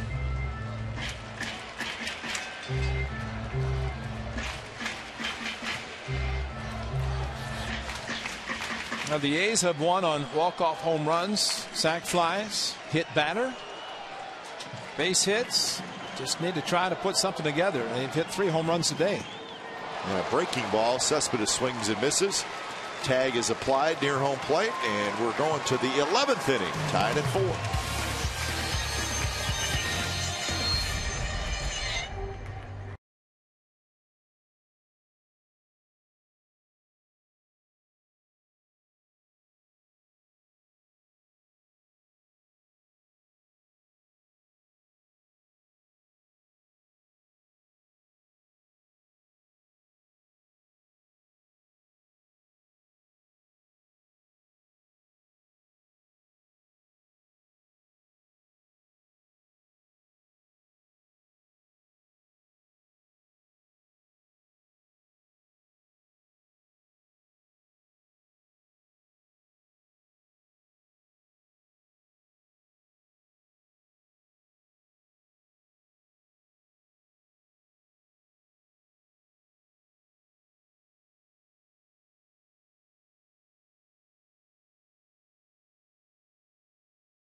Top of the 11th from the Coliseum. He's going for the sweep. Yankees were 2 outs away from salvaging this final game. But Seth Smith, a 1-out solo home run in the 9th inning, and that tied it at 4. The A's have a new pitcher. It's the left-hander, Jerry Blevins. When it's time for a change, think Speedy Oil Change and Tune-Up. Your oil change, tune-up, and smog experts. So Blevins appearing in his 36th game, 2-0 with a 2.58 ERA, and he's become a mainstay in that A's bullpen. He has 3 left-handers down there. Blevins, Doolittle, and Noberto all have pitched very well this year. Pinch hitter for the Yankees, it's Andrew Jones. He's hitting for Dwayne Wise. So no surprise there, as Jones usually hits against left-handers.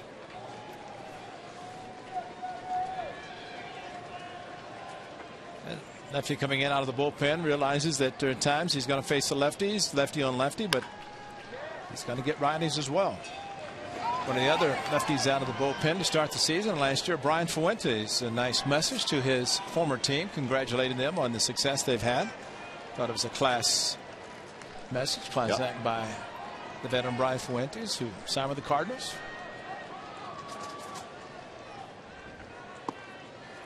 Jones takes a changeup that drops low. 2-1 the count. Stewart will be next, and then the top of the order, Granderson.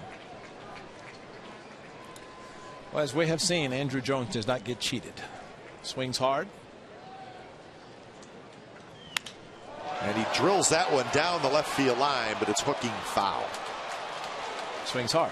It sounded good.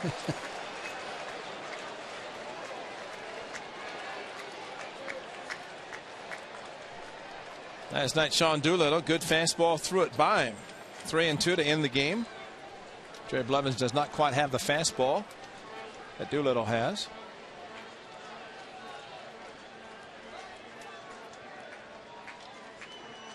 Two-two pitch popped up, and that should reach the seats, and it will. Jones has 432 career home runs.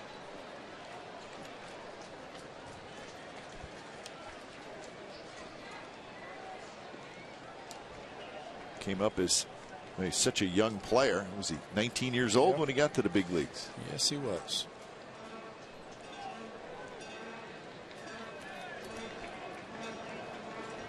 Funny, he's still only 35. The pitch misses outside.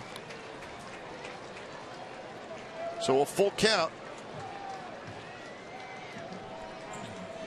When he was with the Braves, he was one of the best all-around players in all of baseball.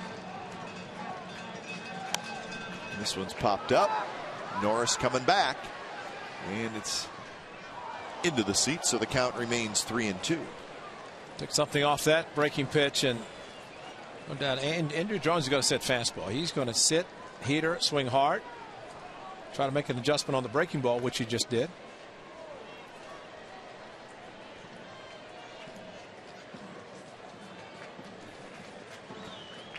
Third reliever for the A's is Jerry Blevins.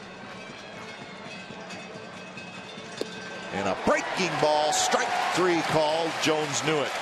That's why if you can throw it, you're going to freeze a hitter, and you just froze a great fastball hitter with a slow curveball floated right into the middle of the plate.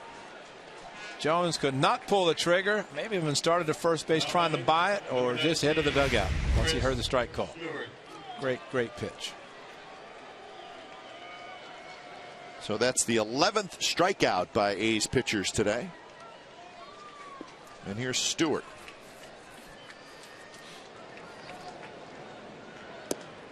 Stewart is 1 for 4. He does not have a home run this year.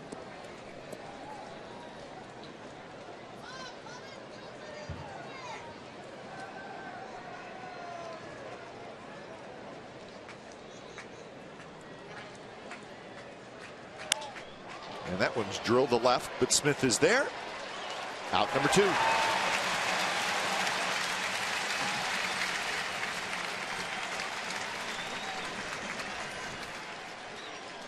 In the bottom of the 11th, it'll be Carter, Inge, and Smith.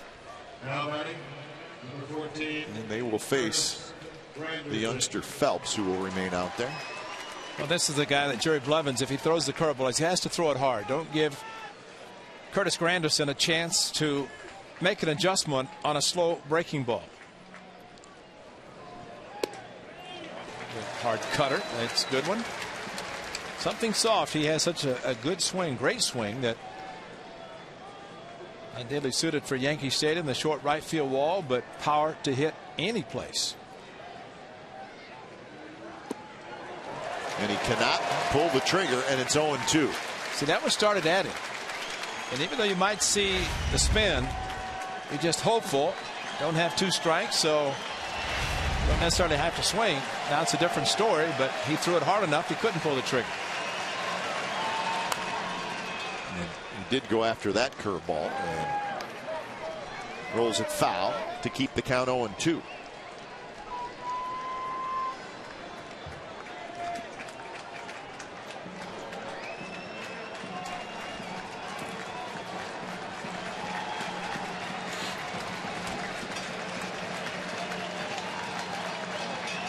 Swing and a miss. He struck him out. He stayed with the breaking ball. A 3-up, 3-down inning with a couple of strikeouts for Blevins.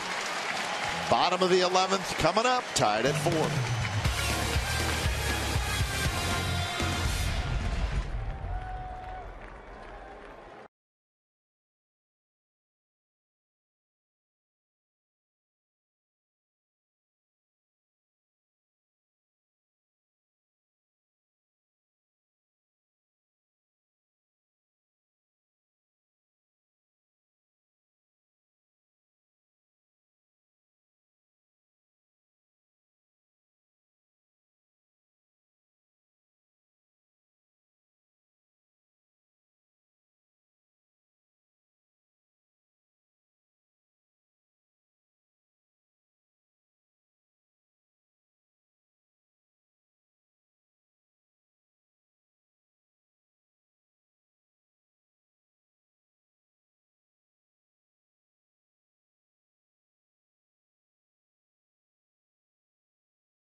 Creek Casino Resort on Friday, August the 17th. All participants that purchase a special ticket for this event will receive an exclusive Filipino heritage beanie and a traditional food item served in the Westside Club.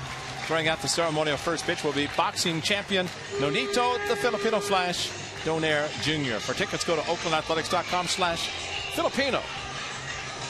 Go on, take on him a few rounds, Kyle. I know you can do it. Yeah, I'm a big boxer. Just go catch. Yeah, I'm a fighter. Yeah. Boy. You've seen me. Andrew Jones is now in right field. So bottom of the 11th, Carter, Inge, Smith. Who's going to be the hero today? David Phelps is saying nobody. I think the A's would be happy to get a base runner off Phelps and go from there.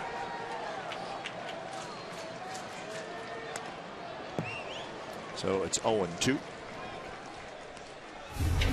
To Delabar, the Seattle Mariners. Victim, Chris Carter. Swung on, gone. Delabar said a few choice words, but he should have admired that shot. Pinch hit, walk off, home run by Chris Carter, and it did not take very long to get out.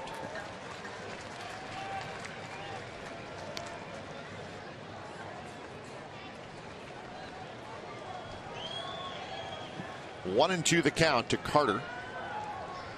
Phelps had a 3-up, 3-down 10th inning. If the A's were to win this game, they would catch the Angels for second place in the AL West.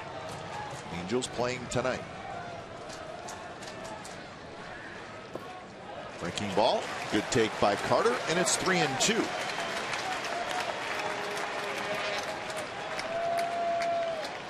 Angels and the Rangers will get underway in about 45 minutes.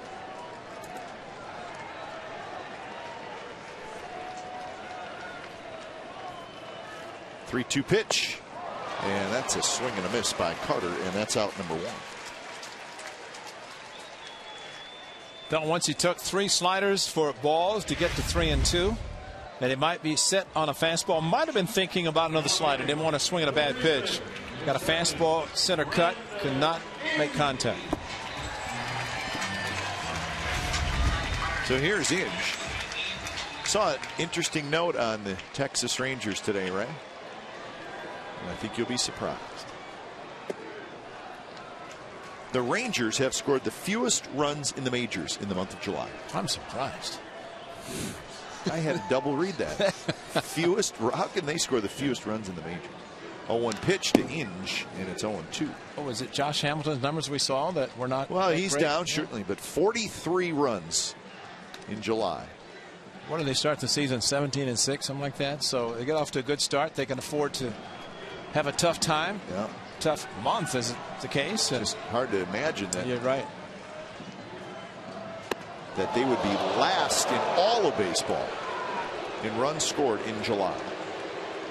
That usually means that somebody's got to pay the price. In August.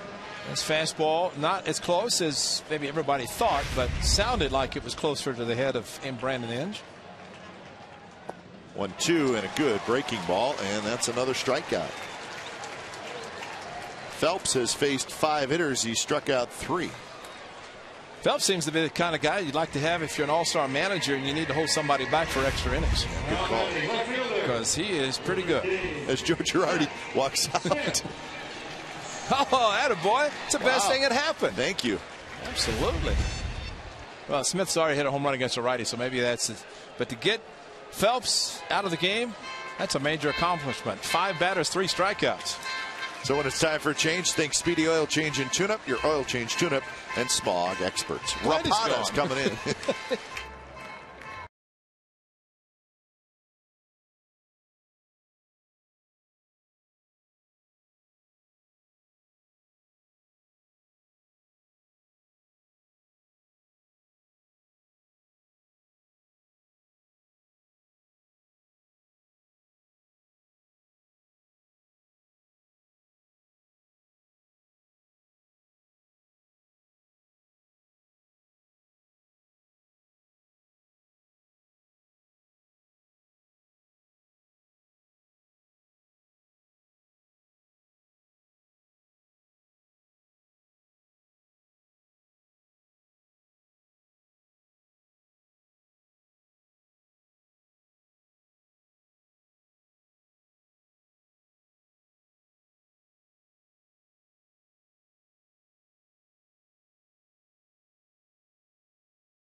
So the Yankees bring in the left-hander Clay Rapata to face Smith. So they want lefty on lefty. The first pitch is a strike. Smith against lefties this year hitting .220. Against righties .251. And Rapata, the numbers tell us, has been good against left-handed hitters, so that's the matchup. Big chopper, Cano charges, and we're moving to the 12th. So Rapata does his job. On to the 12th. We're tied at 4.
after 4 innings. But then, you know the Athletics. They started the comeback. Inge with a solo homer and made it 4-1.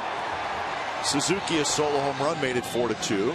They got a run in the 6th and made it 4-3. And then with 1 out in the bottom of the 9th inning, we should have known. Yeah. Why are we surprised that Seth Smith would tie it with a home run?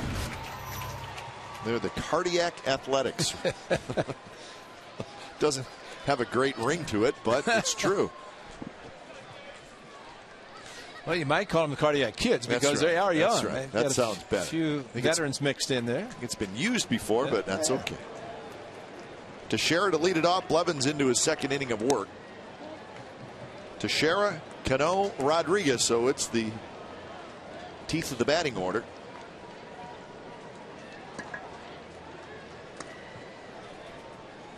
Teixeira is 2 for 5. And he takes a fastball on the inside corner. Couple of singles. Knocked in a run in the 3rd. That's when the Yankees scored 3. His last at bat was the 9th, and he struck out. Shift to the left side, yet all pitches outside. The first 3 to Teixeira. Only Chris Carter on the right side. He is just a few feet off the bag, or maybe 10, 15 feet, but he would have to cover first. The ground ball to the left side. Changeup. Seeing a lot of changeups from Jerry Blevins in this outing. So 3-1.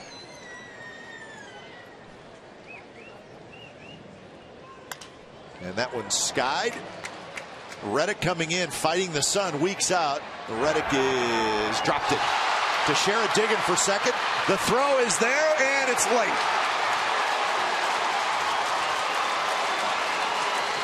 So that's how the top of the 12th starts. Well, unfortunately, it's usually that Teixeira runs hard, even with what should have been an out. But a very tough sun in right field. We know as the sun sets late, he had it, and off his glove, and very quickly through to second base. Quick, but Teixeira there, and the ball popped out of Sogard's hand, or glove anyway. I don't know that he ever saw the ball. You can see him shading his eyes, sunglasses on. So it goes as an error on Reddick. And now Cano steps in. So Teixeira, the go-ahead run at second. And Cano takes a strike.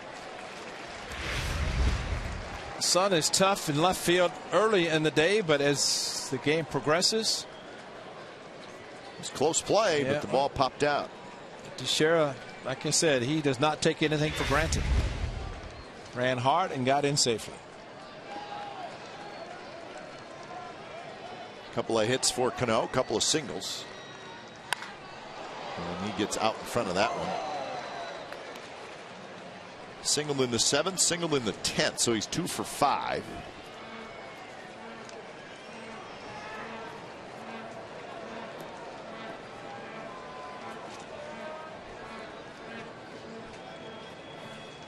He's 5 for 17 in this series.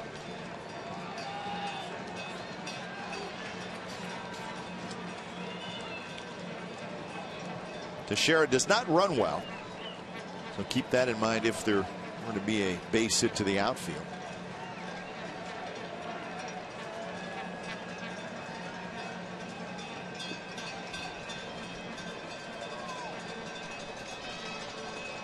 And that one runs off the plate with a fastball. Cano with 22 home runs and 56 runs batted in.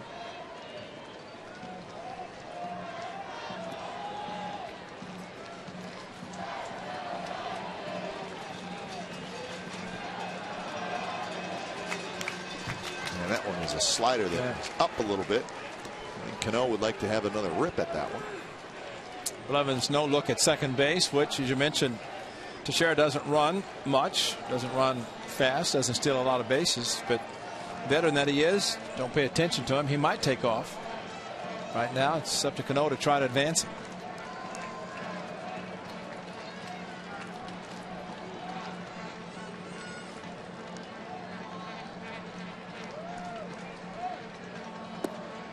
slider down and away.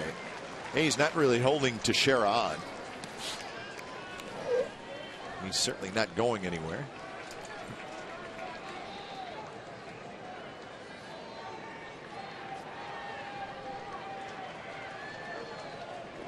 Both bullpens are quiet. It's been Colon, Noberto, Balfour, and Blevins.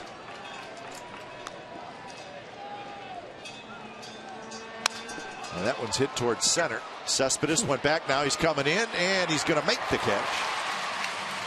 Teixeira has to scramble back, so Cano cannot move the runner. Speed, thankfully, speed is there because Cespedes had no clue where the ball was. Broke back, then froze, stayed up long enough. That was the speed. See, he's frozen right there, and then comes charging in. Teixeira had started towards third base thinking the ball was going to drop. Teixeira halfway to third base, saying, well, he doesn't see it. I'm going to go. And then, oops, better hurry and get back. And Cespedes had to take a few steps before he could throw.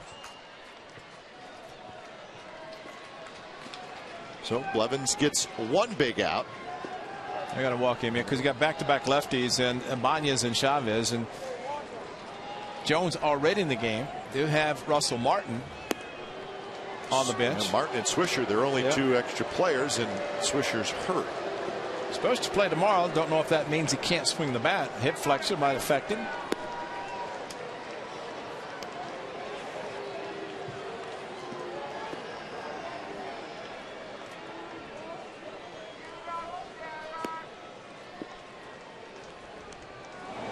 Scribner getting loose again.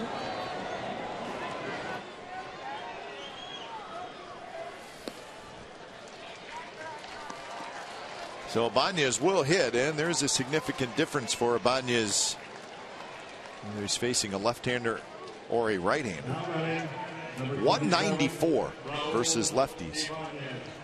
Just like with Granderson, the curveball, you just have to throw everything hard. Don't give him a chance to adjust. He's a smart enough hitter to know, even though he's only has one hit and 7 tries against the lefty, still a dangerous hitter and a smart hitter.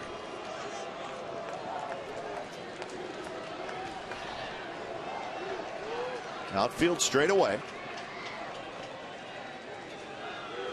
And the first pitch is slider that's outside to Ibanez. Ibanez had a base hit in his very first at bat in the second inning. Does not have a hit since then. He's 1 for 5. 11 hits for the Yankees, 9 for the A's.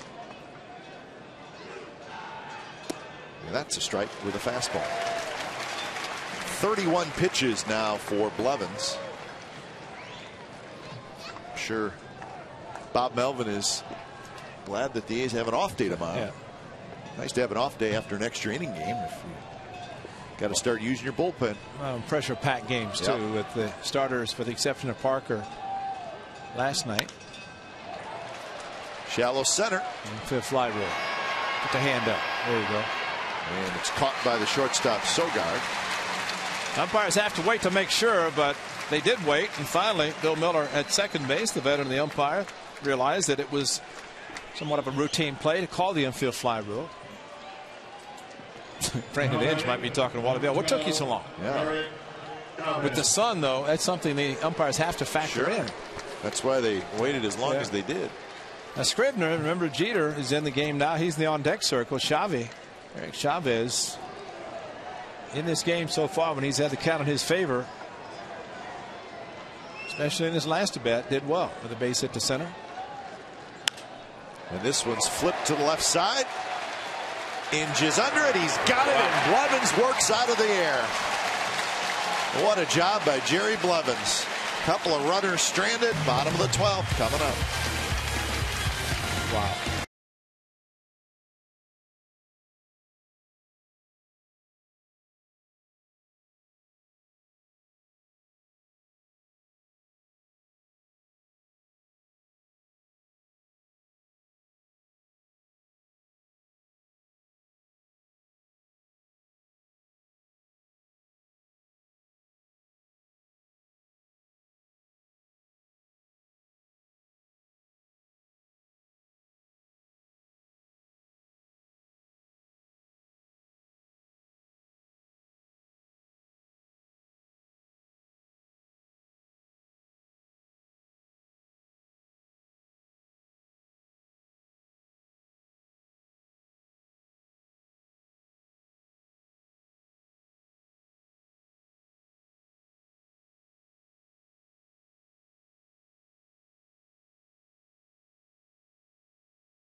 good teammates. Oh, this yeah. is Reddick. Recovered nicely, just a little bit late with Teixeira hustling, but Jerry Blevins gets out of a very, very tough jam, and all the handshakes, the high fives, and where's my right fielder?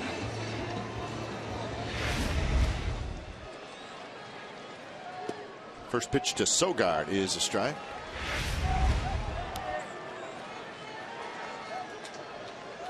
There it is. That's a team.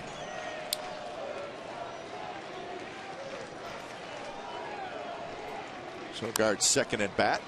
How about the bullpen, Ray? I got him for 1, 2, 3, 4, 5 1/3. 3 hits. 1, 2, 3, 4, 5, 6, 7 strikeouts, and obviously no runs. 5 1/3 shutout innings from the bullpen.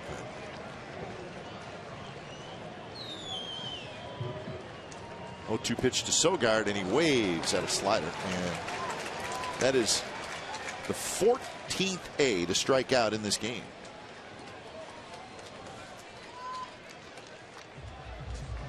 So 1 out, and here comes Derek Norris. Number 36, Derek. Well, here comes Joe Girardi for the slinging right-hander. Epley again.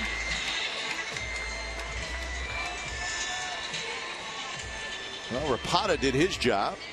Faced 2 hitters, both left-handed hitters, and he retired them. So Epley's coming in when it's time for a change. Think Speedy Oil Change and Tune-Up, your oil change tune-up and smog experts.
Brought in the sidewinder Cody Epley.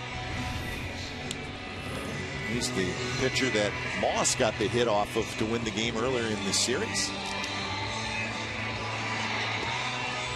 But it looks like Joe Girardi wants him to face the right-handed hitting Norris. After Norris, it'll be the top of the order in Weeks.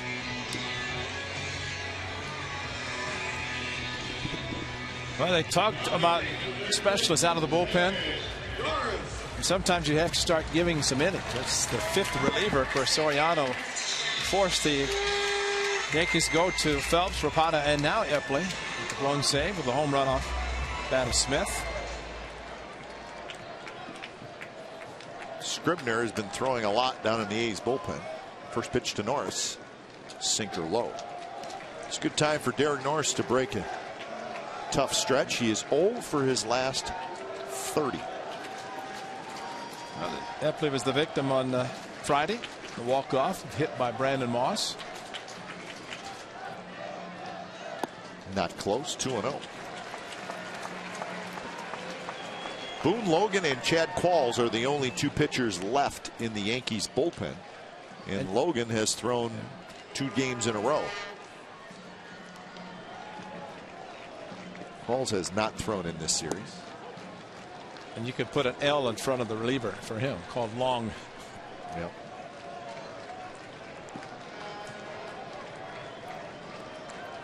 Yankees will play tomorrow. There's no day off for them. They'll be in Seattle. Sinker is low. Good take by Norris. 3-1.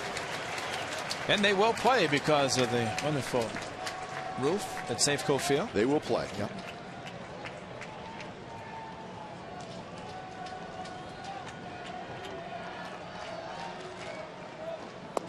And that one a strike at the knees on the outside corner. Epley, if he's going to be successful, he's got to get that pitch called a strike. Doesn't mean it necessarily was a strike, but a sinker baller.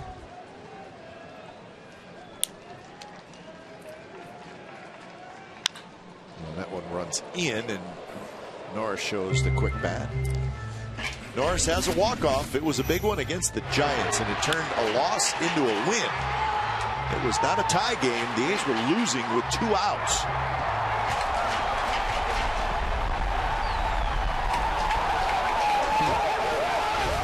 And fortunately, he recovered and never had a problem with jumping on home plate.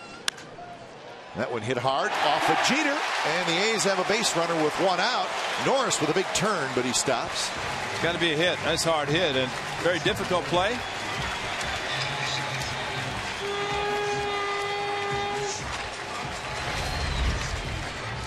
Went after the fastball as Epley elevated it just enough, had some sink, but after it went to home plate and crushed it. Derek Jeter tried to backhand the ball and made the big turn because the ball caromed off the glove of Jeter into shallow left field. So top of the order in Weeks. Still no ruling on that Single. play. Gave him a hit. Gave him a hit.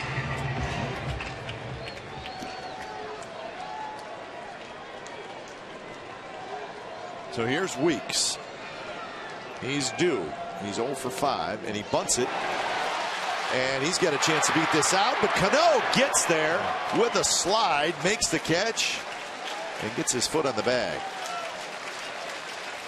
So it'll go as a sacrifice.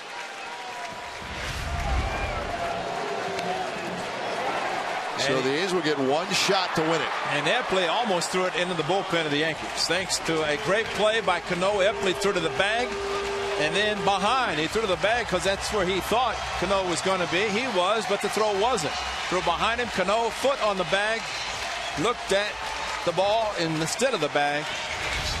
And they saved what would have been the walk-up. So essentially what Weeks was doing, perhaps, I don't know, bunting on his own, get 1 shot to drive in the go-ahead run by putting runner Norris at second. Outfield very shallow.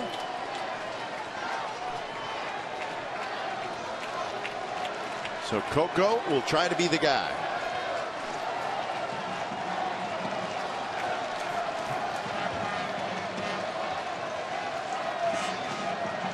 First pitch. That's a base hit right field. Here comes Norris, and the A's are going to do it again. Unbelievable. Unbelievable.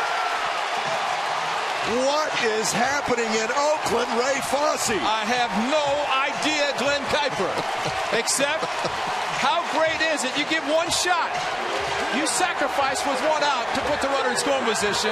1 shot, and he drives him in. Well, unbelievable. The way it's going, you're That's not surprised that it works. So another walk-off win, make it 11. And the A's are getting used to this celebration, and I think their fans are as well. A 4-game sweep of the New York Yankees at the Coliseum. It's never happened before.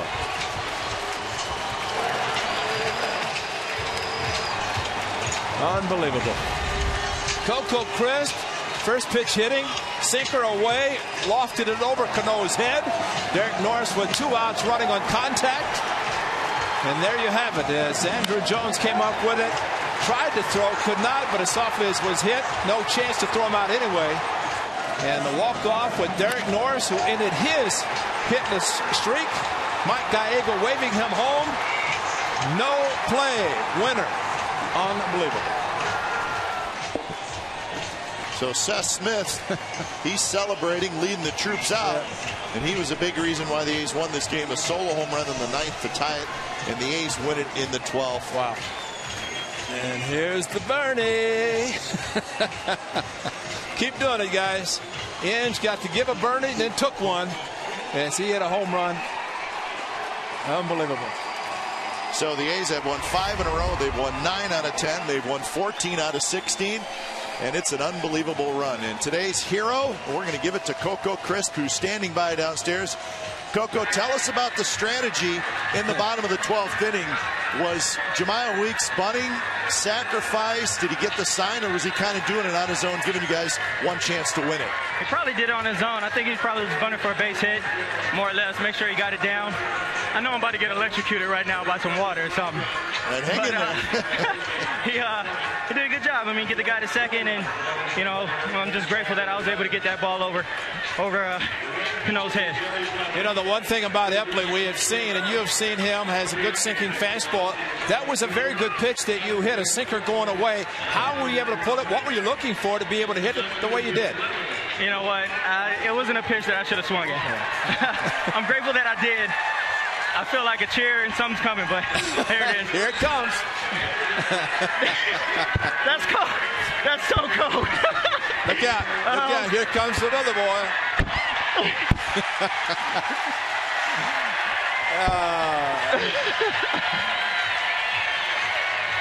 All right.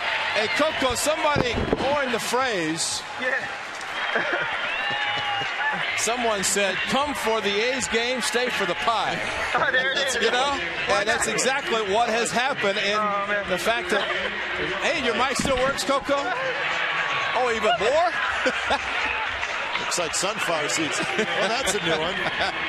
Yeah, no, but it wasn't a pitch that I should have hit. It was a good pitch, and sometimes when a pitcher makes a good pitch, you get lucky, and I'm just grateful that it was the time for me to get lucky. And Coco, you've been around a long time, and you've been on some great teams. Have you ever seen a stretch like this? I'm having a hard time hearing you. Can you hear me? It's so loud here. All the fans, they're cheering loud. Have you ever been on a team that's had such a streak like this? You guys lead the major leagues in walk-offs, and you've been around a long time. Yeah, no, this is the first for me. It's been fun. It's exciting. And, you know, we never give up. I mean, Smitty, that was a big knock. Well, home run, but it was huge. You know, it kept us in the game, allowed this to happen. Pitchers did a great job. Blevins did a great job coming in right there. And, you know, they scored on us early. And Bartolo settled in. He did a great job. The guys followed him. Like I said, Blevins shut him down, and we needed all of it. And you started the day not playing, getting a day off. Yeah. You get a day off tomorrow, heading to Toronto. But how prepared are you in a situation like today where someone might say, or you yourself saying, I'm going to be ready just in case they call on me? Well, there's me, Moss, and Sogar. We're up there hitting like around the 6th, 7th inning. So we all knew we were going to have the opportunity because the game was close. And, you know, they're not afraid to call on us. And I think the guys that are on the bench were prepared. Absolutely. Coco, we're having a ball up here. Yeah. I can imagine how much fun you guys are having. Thanks for joining us. Congratulations. All right, thank you. So there's the hero today, Coco Crisp. Just put your hand on somebody on the roster, and that's going to be the hero. But it is somebody different every day. And little things. Derek Norris struggling offensively. He hits a ball hard. Epley has to elevate his fastball. He hits it hard. Jeter tries to backhand. It wasn't a bad hop as he had a couple of nights ago. It was just a hard hit ball. He gets the base hit. But Jemiah Weeks, the only time I've ever seen that was Mike Scioscia many years ago. He wanted to stay out of a double play. He had his catcher bunt with one out because he didn't want, as it turned out, the Angels won that game. Today, the A's did the same thing with Jemiah on his own, probably a base hit, bunting for that, but he puts a runner in scoring position, gives Coco one opportunity. But like you said, Kai, the relief pitching, tremendous today. Unbelievable, unbelievable. So I'm ready for you this time. Angels, Orioles, A's, all tied at 51 and 44. So those three teams tied for the 2 wild card spots. How about that? Do you think I would be saying that to you a month ago? No, but I think it's amazing how you could work on that while Coco was getting all that stuff thrown on him. You were getting prepared. Multitasking. For that. Yeah, that's good. But what a day. No, nobody thought it would happen. No. Yeah, and everything is happening. And I think what is happening with this club, the feeling that they can win no matter what. They're down 4-0. One of the best pitchers, Cy Young Award winner. Bartolo Colon, one bad inning, a 3-spot, settles down, and then the bullpen takes over. They do a tremendous job giving this club a chance to come back. And Inge and Suzuki hasn't hit a home run in 78 games. He hits his first today. So all those things are panning out. But it's fun. I don't know that the A's really want the off day tomorrow. Or go on the road. They're having so much fun. Stay here with their home crowd. Just keep building attendance, but having a lot of fun doing it. So the Blue Jays and the Orioles, that's where the A's are headed. So they'll try to keep this wonderful streak going, and they'll have to do it on the road. So this is the game winner. We can watch it a bunch. It was fun. Coco Crisp in the bottom of the 12th inning scored Derek Norris. And what a week of baseball at the Coliseum. 5-4, A's win it in 12 innings. You've been watching Oakland A's baseball on Comcast Sportsnet, part of the NBC Sports Group. Don't go away. A's postgame live with Brody Brazil and Fernando Vina is set to go from the studio. Unbelievable. The A's